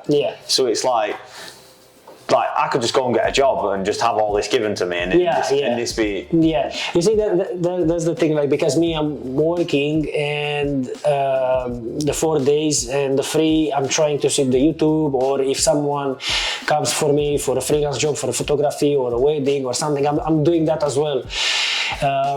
But I also see the same, how you say, these benefits, like I go to work, I don't need to stress about marketing, I don't need to speak with any client, I know the money comes in, it's very comfortable, and it's also like a safety net for me, but in the same time I know this will not give me time, location, freedom, location, will not give me enough money at one point, and many others. But you see, I'm kind of trying a hybrid role, so I'm trying to this, but I'm also didn't give up on my dreams. 100%, and that's the main thing. But some people just want to be famous. Some people just want to be known by everybody. I want to be known as by everybody as being the successful businessman, the guy who brought a production company from the depths of hell, from having no job to earning building something, silly amounts of money and working hardly at all. Like, that's where I want to get to. I don't want to be known as the guy who's good on camera or the famous guy. He's good at this and he's good at that. I just want to be around the people that I aspire to be. You know, I keep referring to millionaires and that, but they are the people that I want to be around. I don't want to be around people who are happy in a job. I'm the same, but like sometimes it feels like we're so far away from them. But that's the game. That's the thing. When When I rub shoulders with them all now, because obviously a lot of my clients are them type of people, I just ask them questions. And they divulge everything. For sure. So when I'm asking them, you know, what would you do about this and what would you do about that, or they'll give you good advice. I've got quite a bit of cash to one side. What would you do with it? Or I'd do HMO, or I'd do buy to lets and that. Like, I'd rather have that conversation than let's go to Starbucks and have a spiced pumpkin latte. You know. Because it's not necessarily. It doesn't help you in any way. That what people focus on is like, you see a lot on the internet. Don't buy a Costa. Because you'll be a millionaire if you don't buy Costa. I don't think it's really. It depends now. It depends. I don't agree with it. But what I would rather do is go and sit in Costa and spend a tenner on myself and somebody else's coffee to learn something. To speak, of course, Sit down and say, I've got this plan here. Would you like to do it with me? For sure. Over going sitting down and saying, Sandra at the weekend. You know. With buying less or discussions that doesn't make sense, or what did you see what happened in the news or on the TV, or Sandra's boyfriend left her. It doesn't matter. Like, we don't care. I don't care. Exactly. And people see it as being selfish, but in my opinion, that's where you got to be. But that's this side of the table. This side of the table, you can do what you please because you still get up and go to work. Unless the company goes bust, or you break the rules, Yeah. or you know, something happens, you're going to be in that same situation every single day. Whereas this side, you could wake up and have nothing, but you could also wake up and have everything. Yeah, yeah. And that's yeah, it's like there's two sides. Yeah, exactly. So that's the comfort one, the very easy route, but you're not gonna have what you want, or this one that you need to sacrifice a lot, work a lot, but you might. It is the possibility that you might get what you want. Yeah, being 100%. a millionaire and so on. Yeah, or even just enough money to live. I mean, a lot of people could live off £500,000 a year. For sure. Extremely Really comfortable. well. Yeah. Especially me. Yeah. I could live extremely comfortable off even less, 50 even more. grand a year. Yeah, exactly. Yeah. Because I have a simple life. I don't buy expensive things. I get free. I'm the same. I'm happy with not much. Yeah. But you see, sometimes I feel like this is a downside, in my case at least, because I'm so content with my situation. It's hard sometimes to push harder because I'm like, why do I need it? Why do I need to stress myself? I'm happy like this. It's enough. But I want to push myself more, not necessarily for the money, but for the person I'm becoming, for the skills I need to acquire to get those money, you know, or things like that. But things like that, there's always a change when you get something new. Yeah, yeah. And I've had that many new things this year. Yeah. It's just constantly snowball. Like, I've got this, right, I want to get that. And then that, and then that, and then that. Yeah. And not everybody gets that. Yeah. Not everybody gets that sort of satisfaction of starting off with something so small like yourself. You probably started off with one camera, you know, no big screen, you're on a little MacBook and all the rest, and then when you start progressing it and everything gets bigger, you end up with more gear, but it's also more stress in a way. yeah, it's more hassle. It's more hassle at times because then you've got to do bigger things. But the thing that keeps me going the most is I started off with literally a camera, a kit lens, and a MacBook. You see, that's how it is. Do you know what I mean? And now I've got a fully mobile setup that can do twin angle camera setups. I've got lighting. I've got Mac Studio. I'm doing everything on the best of gear now. And it's only took me 8 months to get to. Yeah, I get you. But it's been 8 months of hell. And this is what I try and explain to people. Like, it's not easy, but it's worth it if you. Yeah, 100%. Like, there's a lot of people I know now who are trying to sort of replicate what I'm doing, but they're not willing to put the work in. Or the effort or the sacrifices or whatever. Yeah, like they're not willing to put the work in. They continue to go fishing. I don't even go fishing anymore. Yeah, because you feel like you're wasting the time. You need to put that time into achieving your dreams. Like I said before, we fish nature reserves, so it's not like you just go cast out and you catch a fish. Like, these fish have to be accustomed to what you're doing, so you have to be baiting areas. You have to be spending money on that. Yeah. So, like, luckily I get everything for free. I get free fishing rods, bait, you know, everything. Just, it's the perks of the job, essentially. But even still, if I was to put all that in, I'm then asking people for favours, which then in return is going to create more favours back from me to them. Yeah. So it's not really good, no? Yeah, I try and balance it as much as I can. And obviously I just don't go fishing. Yeah. Because in 2 years' time, when I can sit and fish whenever I want, and I can do whatever I want, exactly, that's when I'll be doing it. Exactly. So until then, you are willing, how you said, to sacrifice. Yeah, 100%. That's good. But that's the main thing in life, is doing that. Yeah. So another question I wanted to ask you is, like, what would you say was the biggest challenge, or is, or whatever, the biggest challenge that you in your journey with everything, with the business or with whatever in general? Avoiding funding. Avoiding funding is a challenge. So by that I mean I've had 3 people try and buy into the business now at the time that I needed it the most. Okay, but they wanted a part of it. Yeah, so they wanted part of the business. Okay. And one of them even offered me 50 grand. I don't think the business is even worth that. Yeah, maybe they see something value in you, and they know you're gonna grow. If they give you this 50 you're gonna make it worth a lot, 100%. His return is more. With that amount of money, liquid cash in the bank, I would be able to do so much with it. I mean, I can imagine. Unbelievable amounts. I'd have probably not even bought any camera gear. I'd have bought all property with it and done it that way. Yeah. And basically used his money outside of the business. Yeah. But avoiding that, or people say do this, you need to go in this direction, or you need to go in that direction, or I'll give you a bit of this, and I'll give, like, that to me is the hardest part, and not everybody gets that, because not everybody has had that in their life. Like, I could phone a friend tomorrow and borrow as much money as I needed. Oh, that's good. That's good. But I don't want You don't want that, yeah. And I've been sat in that position where I've desperately needed it, and I'm like, I have no other option. Yeah. I've no other option but to start borrowing money. Yeah. To get to a certain point. Yeah. But obviously, luckily, I've managed to manage everything. I don't know. Yeah, wiggle my way through it and dodge it all, and just keep straight and be where I'm at now. That's cool. And not owe anybody anything. Yeah. But that was the hardest part of doing it. Yeah. And I honestly feel a lot more privileged than other people, but I also feel a lot stronger than other people to be able to turn it down. Yeah, for sure. What about biggest challenge related to you getting the knowledge of being a photographer or videographer, or becoming skilled in your thing, you know?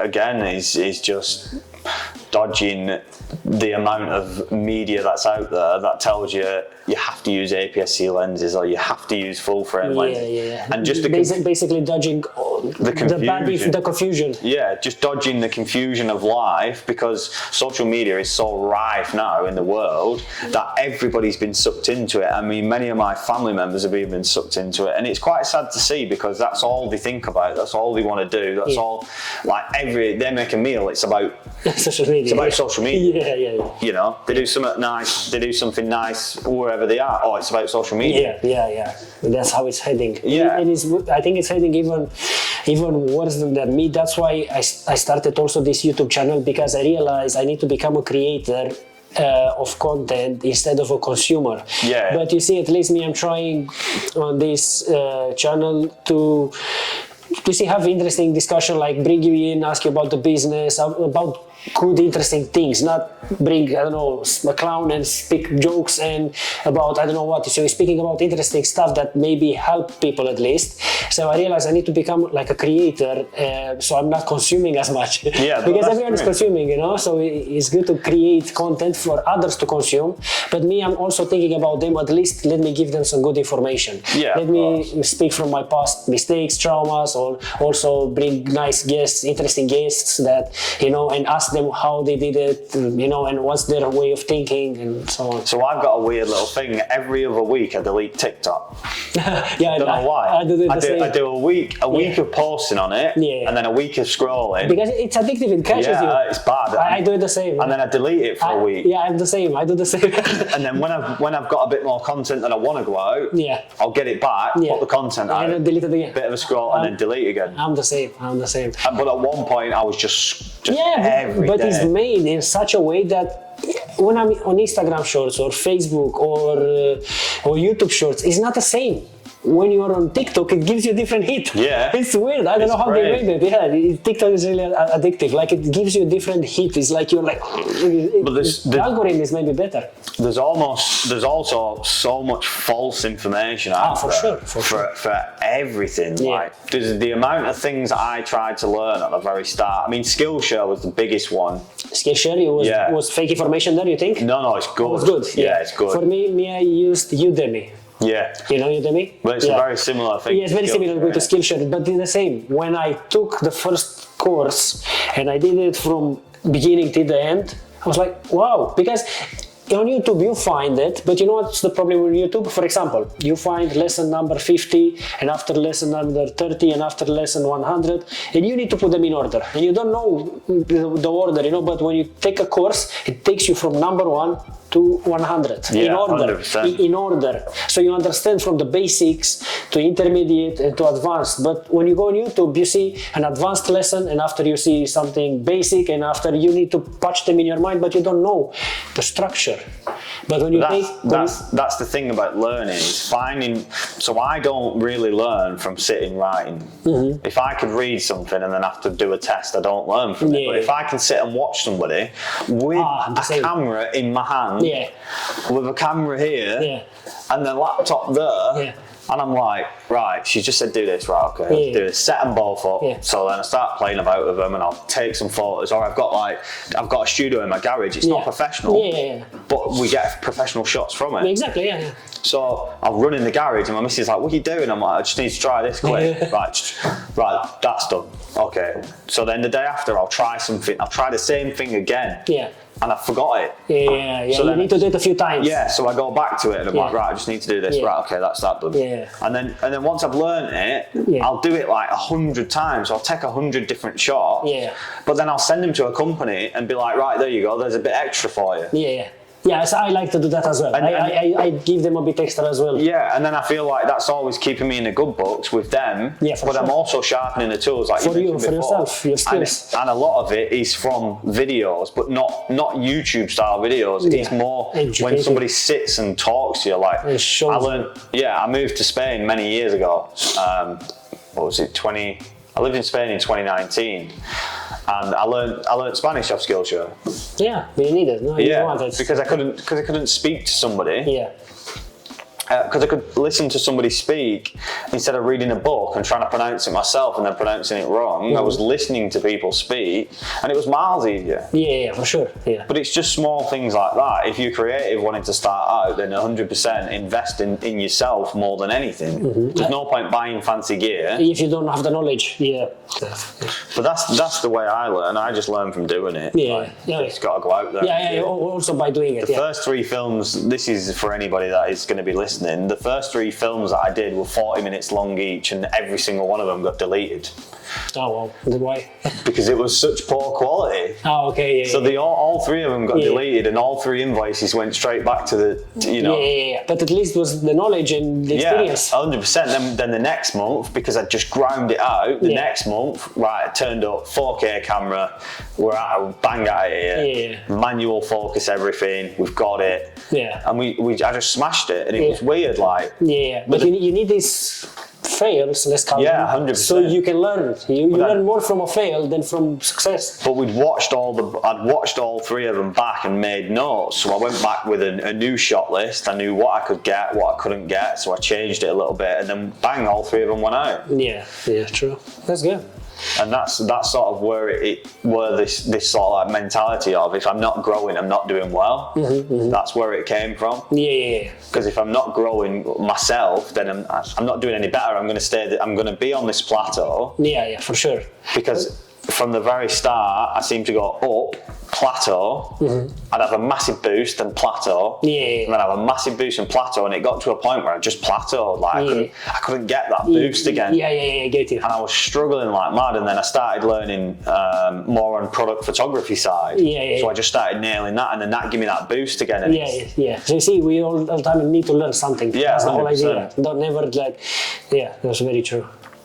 So since you've asked me the question, how would you start on your photography, videography journey if you was, starting out? From zero. From scratch. So the way I would do it now is I would buy just a full frame camera. I'll do it on the list with the minimum invest that I could do. That's how I do it, because in the beginning nobody has the money. It starts as a side hustle, or maybe some people have, but let's say you don't have the money or you don't have enough money. So now this time I would buy a second-hand full frame camera, and I will buy just a 50 millimeters second-hand as well from eBay.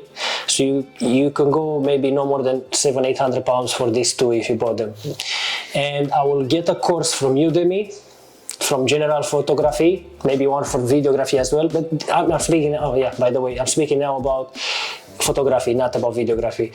So I would then take a course, take as many pictures as I could, like maybe over 10,000 from, how you say, start with what you have. Start in your back garden, in your front garden, inside your home. When you go in the parks, go and visit all the parks around where you live, 10 of them or whatever, go even further. Everywhere you go, take the camera all the time. Photograph your family, photograph your friends. ask people to do the same, to photograph them, to be your models. Go on websites, on Facebook groups and find models that they want to pose for you for free. Build that portfolio. Just with this, with the 50 millimeters and with a full frame camera. And now, after I have all this knowledge, I'm confident that I can do the same quality work what I do with all my gear now. I mean, I can do, of course you need at one point more gear, and so you do bigger and bigger projects, but just to get you started, a full frame camera and a 50 millimeters lens, 1.4 if you can, if not 1.8 it's fine. The quality that you can get from these two, it's astonishing, and it's enough for you to get your first money. It's enough for you to get portraits jobs, it's enough, maybe add the flash into it in the mix, and it's enough for you to go events, to go in the nightclubs and do pictures. It's enough for you to do any portrait professional work with this, what I'm saying now. Even a full wedding, I know there are people online. It's not recommended because you need a backup camera, but there are people that they say they did a full wedding with a 50 millimeters. And instead of changing lens or zooming, you just go closer to them or far away. Anyways, I don't recommend this, but as a beginner, when let's say you don't have any money, I think by having just these two and learning, doing a course, and after just practicing and then scaling up, then adding new lens, adding, how you say, for focusing, whatever, gimbal, or adding more lens, whatever, a second camera, and still on. But I think that's how I would do it now, because I in the beginning I bought everything and after I was experiencing with it. So it's like, it's nothing wrong, but it's like a lot of money, and not everyone has this money, and a lot of people think because they don't have the money to buy that lens or that camera, they can't do it. No, you can do it just with a full frame camera and the lens to get you started. And then of course you'll buy, you might manage to do money just with a minimum investment. So that's how I would start now. The main thing is, right? Yeah. Covering professional videography and photography, yeah, from experience, it doesn't make you any better, and this is to anybody new watching this, all the gear doesn't make you any better. Yeah. It just makes it easier. Exactly, easier. Yeah. That's it. That's all people have got to remember. Yeah, exactly. It makes it look cooler. Yeah, but it's hard for them to realize this, because me, when I was in the beginning, I was hearing this from other photographers and I couldn't believe them, because you go on YouTube and your feed will be people promoting one lens, another one promoting another camera, and they promote it so well, and they use psychological tricks that they make you to want it. They make you to feel like you can't do it without that. So people don't know that. And me personally, I was tricked by that. I was like, if only I would have that camera. If only There is smaller aspects to it. Like a 50mm lens doesn't take a photo as good as an 85mm lens when you're doing portraits. It depends. Yeah. 100mm lens, tends to be a good focal length for it, so it... No, of course, what I'm saying, of course you're gonna need more, but what I'm saying is, don't buy it yet until you don't know if you're gonna make it as a photographer. Yeah, no, this is what I'm saying. I'm agreeing with you. I'm saying like an 85mm in a portrait takes better than a 50. But you can still take the portrait even with the 50. With the 50. Yeah, exactly. It's just you get better bokeh. Yeah, exactly. Because people read it on the internet, they think that is the main thing. Like, I need this.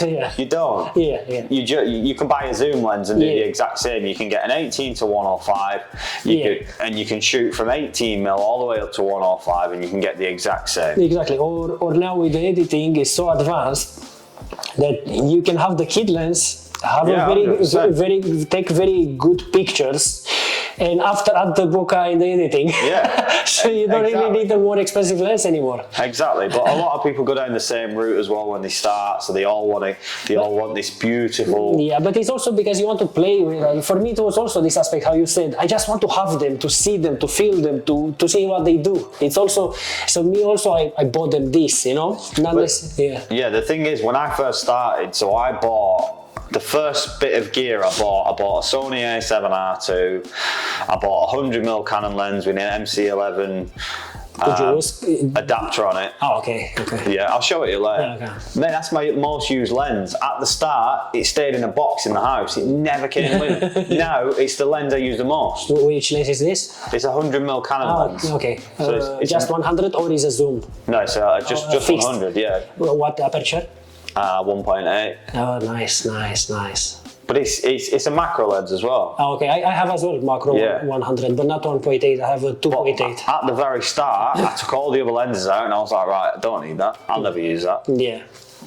And then now, that's the first one I reach for. Yeah, I get you. But someone said to me the other day, why didn't you get a 90mm Sony macro lens? And I said, well, what's the point when I've got this? Yeah, you don't need to change it if it works now and you have... I've got to spend £1,000 to buy the same as what I've got. Yeah, no point. Like, it makes no odds, but, you know. Yeah, for sure. This is where you start learning. So the more I obviously wasn't fully aware of the capability of a 100mm macro lens at the very start of when I first, when I first held it. Yeah, you didn't understand. I wasn't aware of the capability of it. Yeah. 6 months later, it's always the first one out the box. Yeah.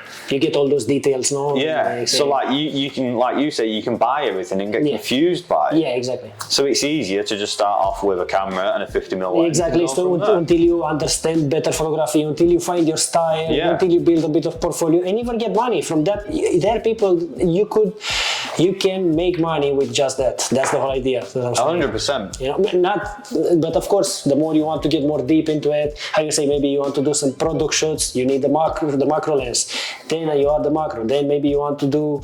But even still on product photography, right? Unless you're being paid hundreds and hundreds of pounds per photo, or at least £100 per photo. Yeah. Like there's brands out there that'll take you on user-generated content, all that UGC stuff. They'll take you on, pay you 150 quid to film yourself doing a video and whatnot. That's fine. You could use a 50mm lens, crop it in post, zoom in a bit, and that's your macro. Yeah. You could still find a way. There's 100 ways to do it. Yeah, you don't have to buy a macro lens just because of that. Yeah, you don't have to buy an 85mm especially if you can't afford it in the beginning. But after then, you can do it because it makes your life easier. Exactly, but you don't have to buy an 85mm lens just because someone on YouTube told you needed that for portrait. Exactly. You don't have to use a CPL filter just because someone said it's cool. You don't have to use an ND filter. Exactly, if you don't feel like it. You technically can just turn up your f-stop. Yeah. And that'll fix the problem. You can alter your shutter speed and get the same effect. It is multiple ways of achieving. Yeah. So in theory, like just because someone says it online, they're generally trying to sell you something anyway. Yeah. Okay. And another thing I wanted to ask you is like, how do you feel like your personal self-development helped you in this journey with your company, with photography, videography in general? Like, how do you feel like it helped you? Just through being strong enough minded, and like I said at the very start, realizing that the world is not a nice place. Like, just protect yourself, protect your circle, keep moving forward no matter what happens. You know, no matter how hard it is raining, just keep going. Just keep going. So basically, hard work. You gotta work hard. You gotta be resilient, more so than anything resilient, because people are gonna put you down. They're gonna slam your work constantly. You know, there's that many WhatsApp groups nowadays. You probably post something and it's in a WhatsApp group within 10 minutes, 15 minutes, being slagged off. You know, I'm fully aware of it because. Yeah, but it is what it is. Yeah, you got to be resilient. You got to not care what people think, and then you just got to learn as much as physically possible. Like, fill your brain with as much knowledge as possible, but the correct knowledge. Exactly. Like, if you learn off YouTube, try and just learn about that one specific topic, or like that one specific subject that you need to learn about, instead of getting distracted by a 30-minute YouTube video. What's going to go on about all different things and have all these different. They go to different aspects. So, like for example, Peter McKinnon in Norway. Sucked me in big time. But he's very different now. But he went from being in Norway to filming this to filming that, and to sit down and watch, it's unbelievable. But it's not what I needed to watch, and it killed 30 minutes of my life. Maybe a day, something. And I didn't learn what I was looking for. But I got sucked into it, and I feel like again it's resilience to power to focus. Or to say no to things. How you said, that's a very good thing that you said. To learn how to say no to anything that media doesn't bring you closer to what you want. Yeah, 100%. So you've got to stay focused on everything, and the sooner you realise that it's all the small things. If you get up and make a brew and you take your phone with you, you might stand in the kitchen for 10 minutes. Yeah. That's 10 minutes of your time wasted. Sure. You know, I know it doesn't seem much, but 10 minutes every single day for the rest of your life is something. So much time wasted. But anyway, you're gonna waste time without really wanting.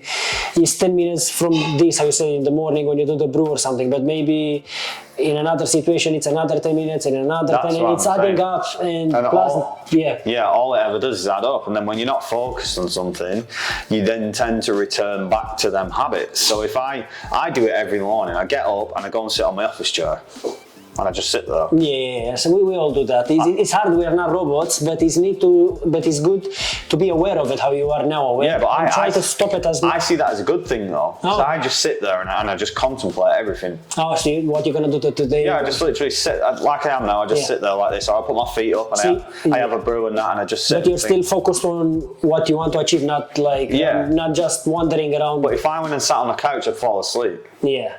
Or if I stayed in bed for an extra 10 minutes with my missus, I'd be back asleep. Yeah, for sure.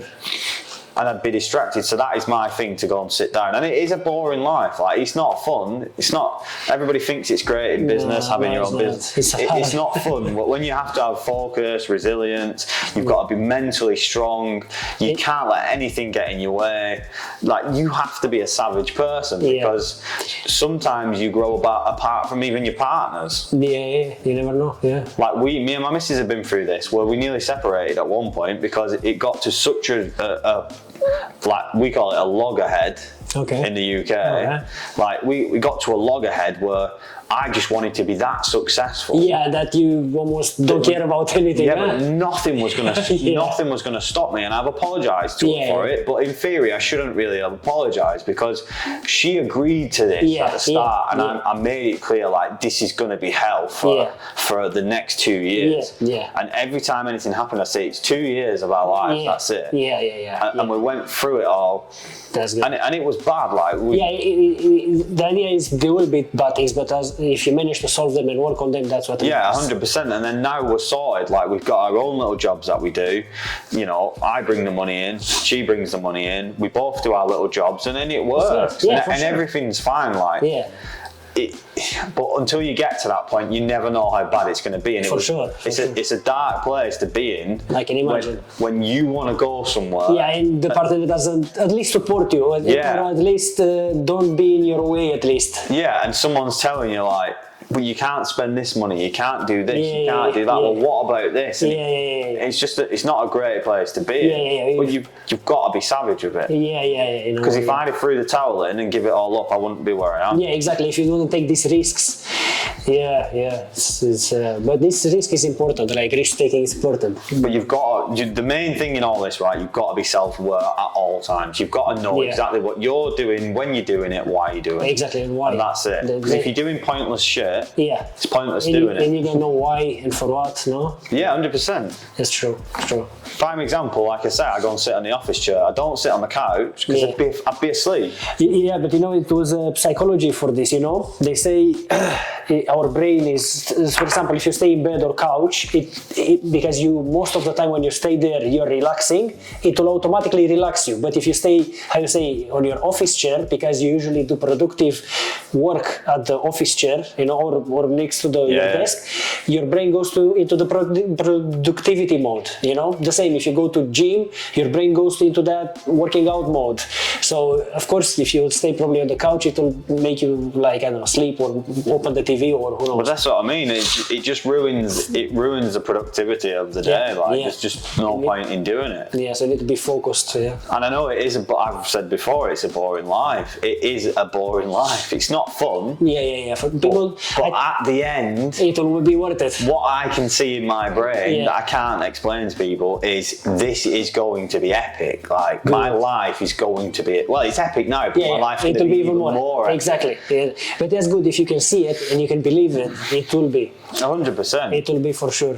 That's what it matters. The belief. If you have the belief, It's the same. I feel like I believe that I will everything that I do, it will come across at one point as a genius. I'm gonna be like, people will not see it now. But that's it. But in few years, when you build it and all the puzzles go together, and in 3-4 years, people will be like, this guy he knows what he's doing, or like they can see it, but they cannot see it now.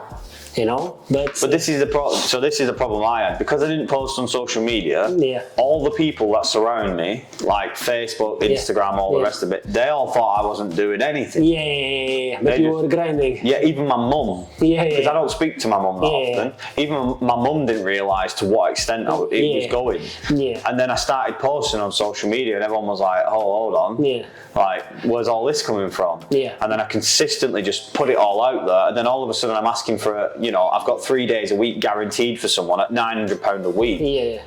That's good. Do you know what I mean? And then everybody was like, he's actually doing something. Yeah, for sure. But it's just like, I don't care whether they know or not, and that proves it. Yeah. Like that is the top and bottom of it. I don't care what anybody else thinks. You don't need to. Yeah, when you do something, you need to just yourself believe. But I think at one point you need to build a bit your online presence. Yeah, 100%.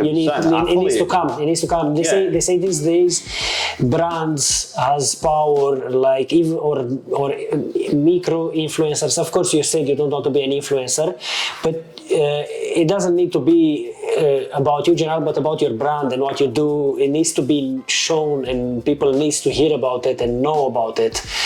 I think that will help you. Yeah, of course. But I'm just, I don't know. Like people I'm need stubborn. Yeah, you too. Because people will relate more to you if they see you. Like, for example, I think this podcast, because you see my channel is not big yet, but even if you will send this video to someone or a future client, and they'll just see you talking and see what you are about, and see that you're a nice, genuine guy, and the way you converse and things, this can help you in the future. Yeah, 100%. You know what I'm saying? Yeah.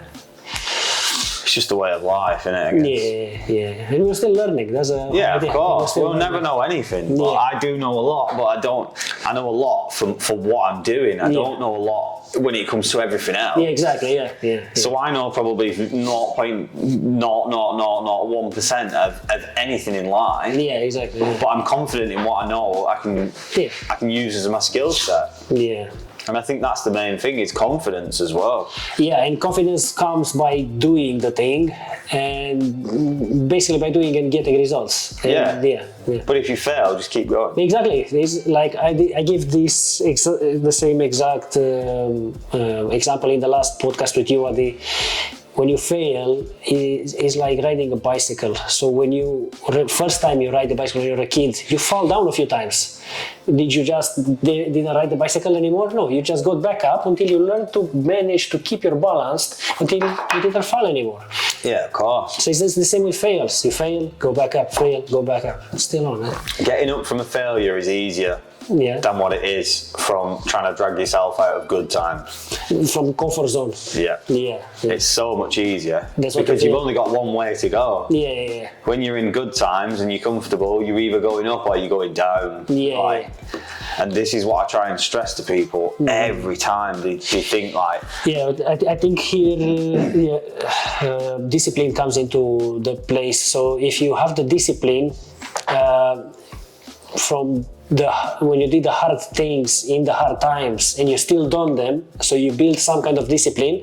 When the good times comes along, you need to keep that discipline, because motivation, sometimes you wake up, you feel motivated, sometimes not, sometimes you feel tired, sometimes you feel like very energetic. So how you keep going unless you have the discipline and the routines and the mindset all the time that you want to do it, and just keep doing, even how you said, if it's something small, like just thinking about it, or just going on the PC and writing to someone. A to-do list. Yeah, exactly. Things like that, but keep it there, never lose sight of the goal, probably.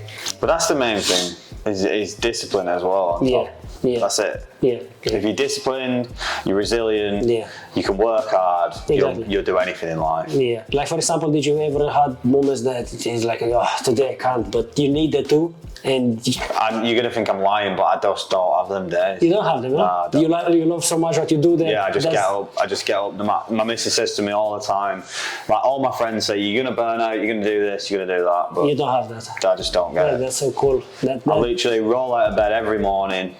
When I need a day off, I'll take a day off. Yeah. I'll just do it. Yeah, exactly. Yeah. But in general, that's cool. But in general, I never really like have them days where I get up and I'm like, oh, I don't really want to do this today. But you still do it. But I just get up. You just get it's weird. Yeah. Never used to be like that. Yeah. I used to be the guy always in bed. Yeah, me the same. Like it's you're driven because how you say, you know why you're doing it, and I think it's also it is possible, no? Yeah. So obviously you've asked me the questions again, we'll turn them back on you. So, we've got discipline, we've got resilience, we've got mental strength.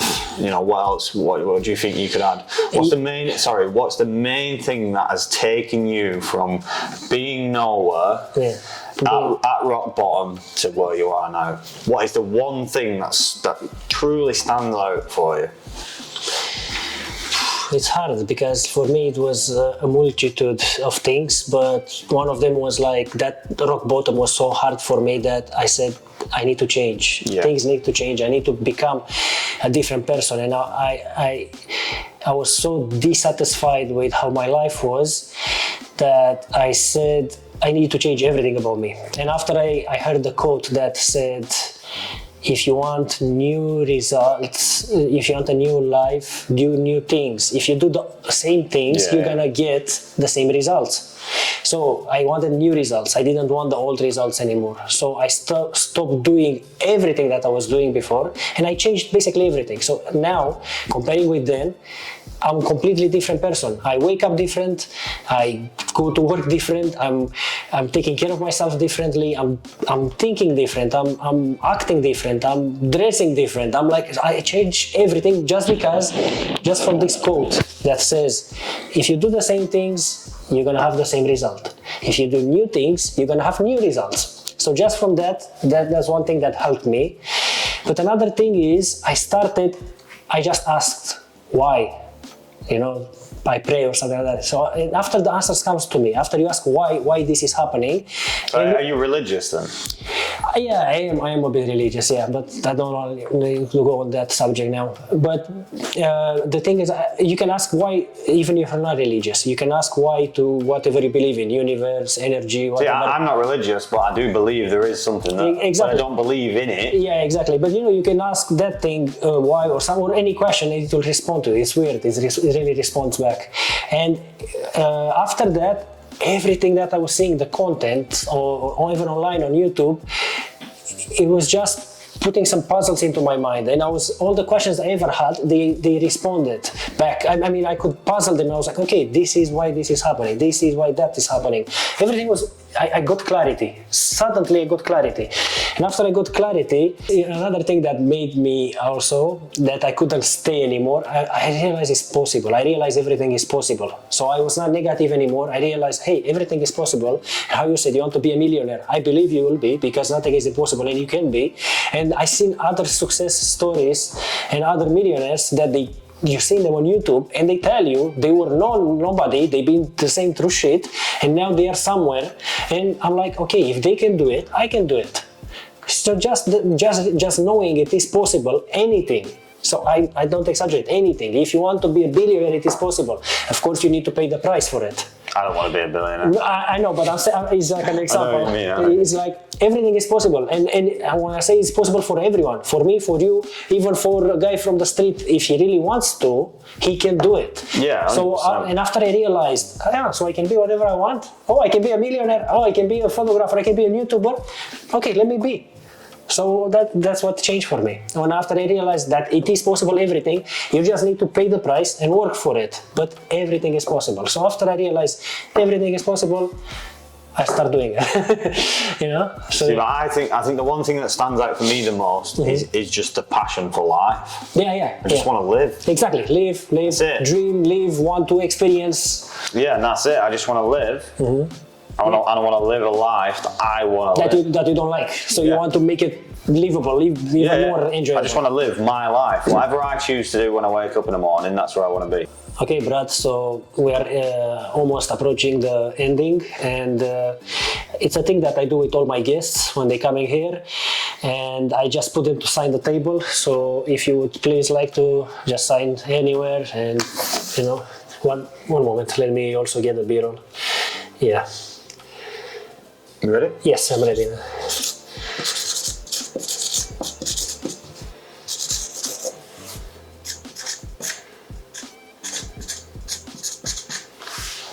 Cool, thank you. That was all. Okay guys, that was all. This was Brad and his media company. I know we went a bit on the photography, videography, even though this is a self-development channel, but I think the struggles and the story that he said and the things went through about even related to photography, videography, it can be also traced back to self-improvement, self-development, his resilience, the way he sees the things, the way he handles, and the way he's thinking about life in general, and how he applied that in his journey with his company. I think it all can be relatable. So anyway, but please have patience with us, because this is a new thing for me. This podcasting is new stuff. This is second I'm done. For him, I don't know, it might be first. Is it first for you as well, or did you do it before you've been to other podcasts? Okay, so for him it's now first. Maybe you could see he speaks much easier, with ease, comparing with me.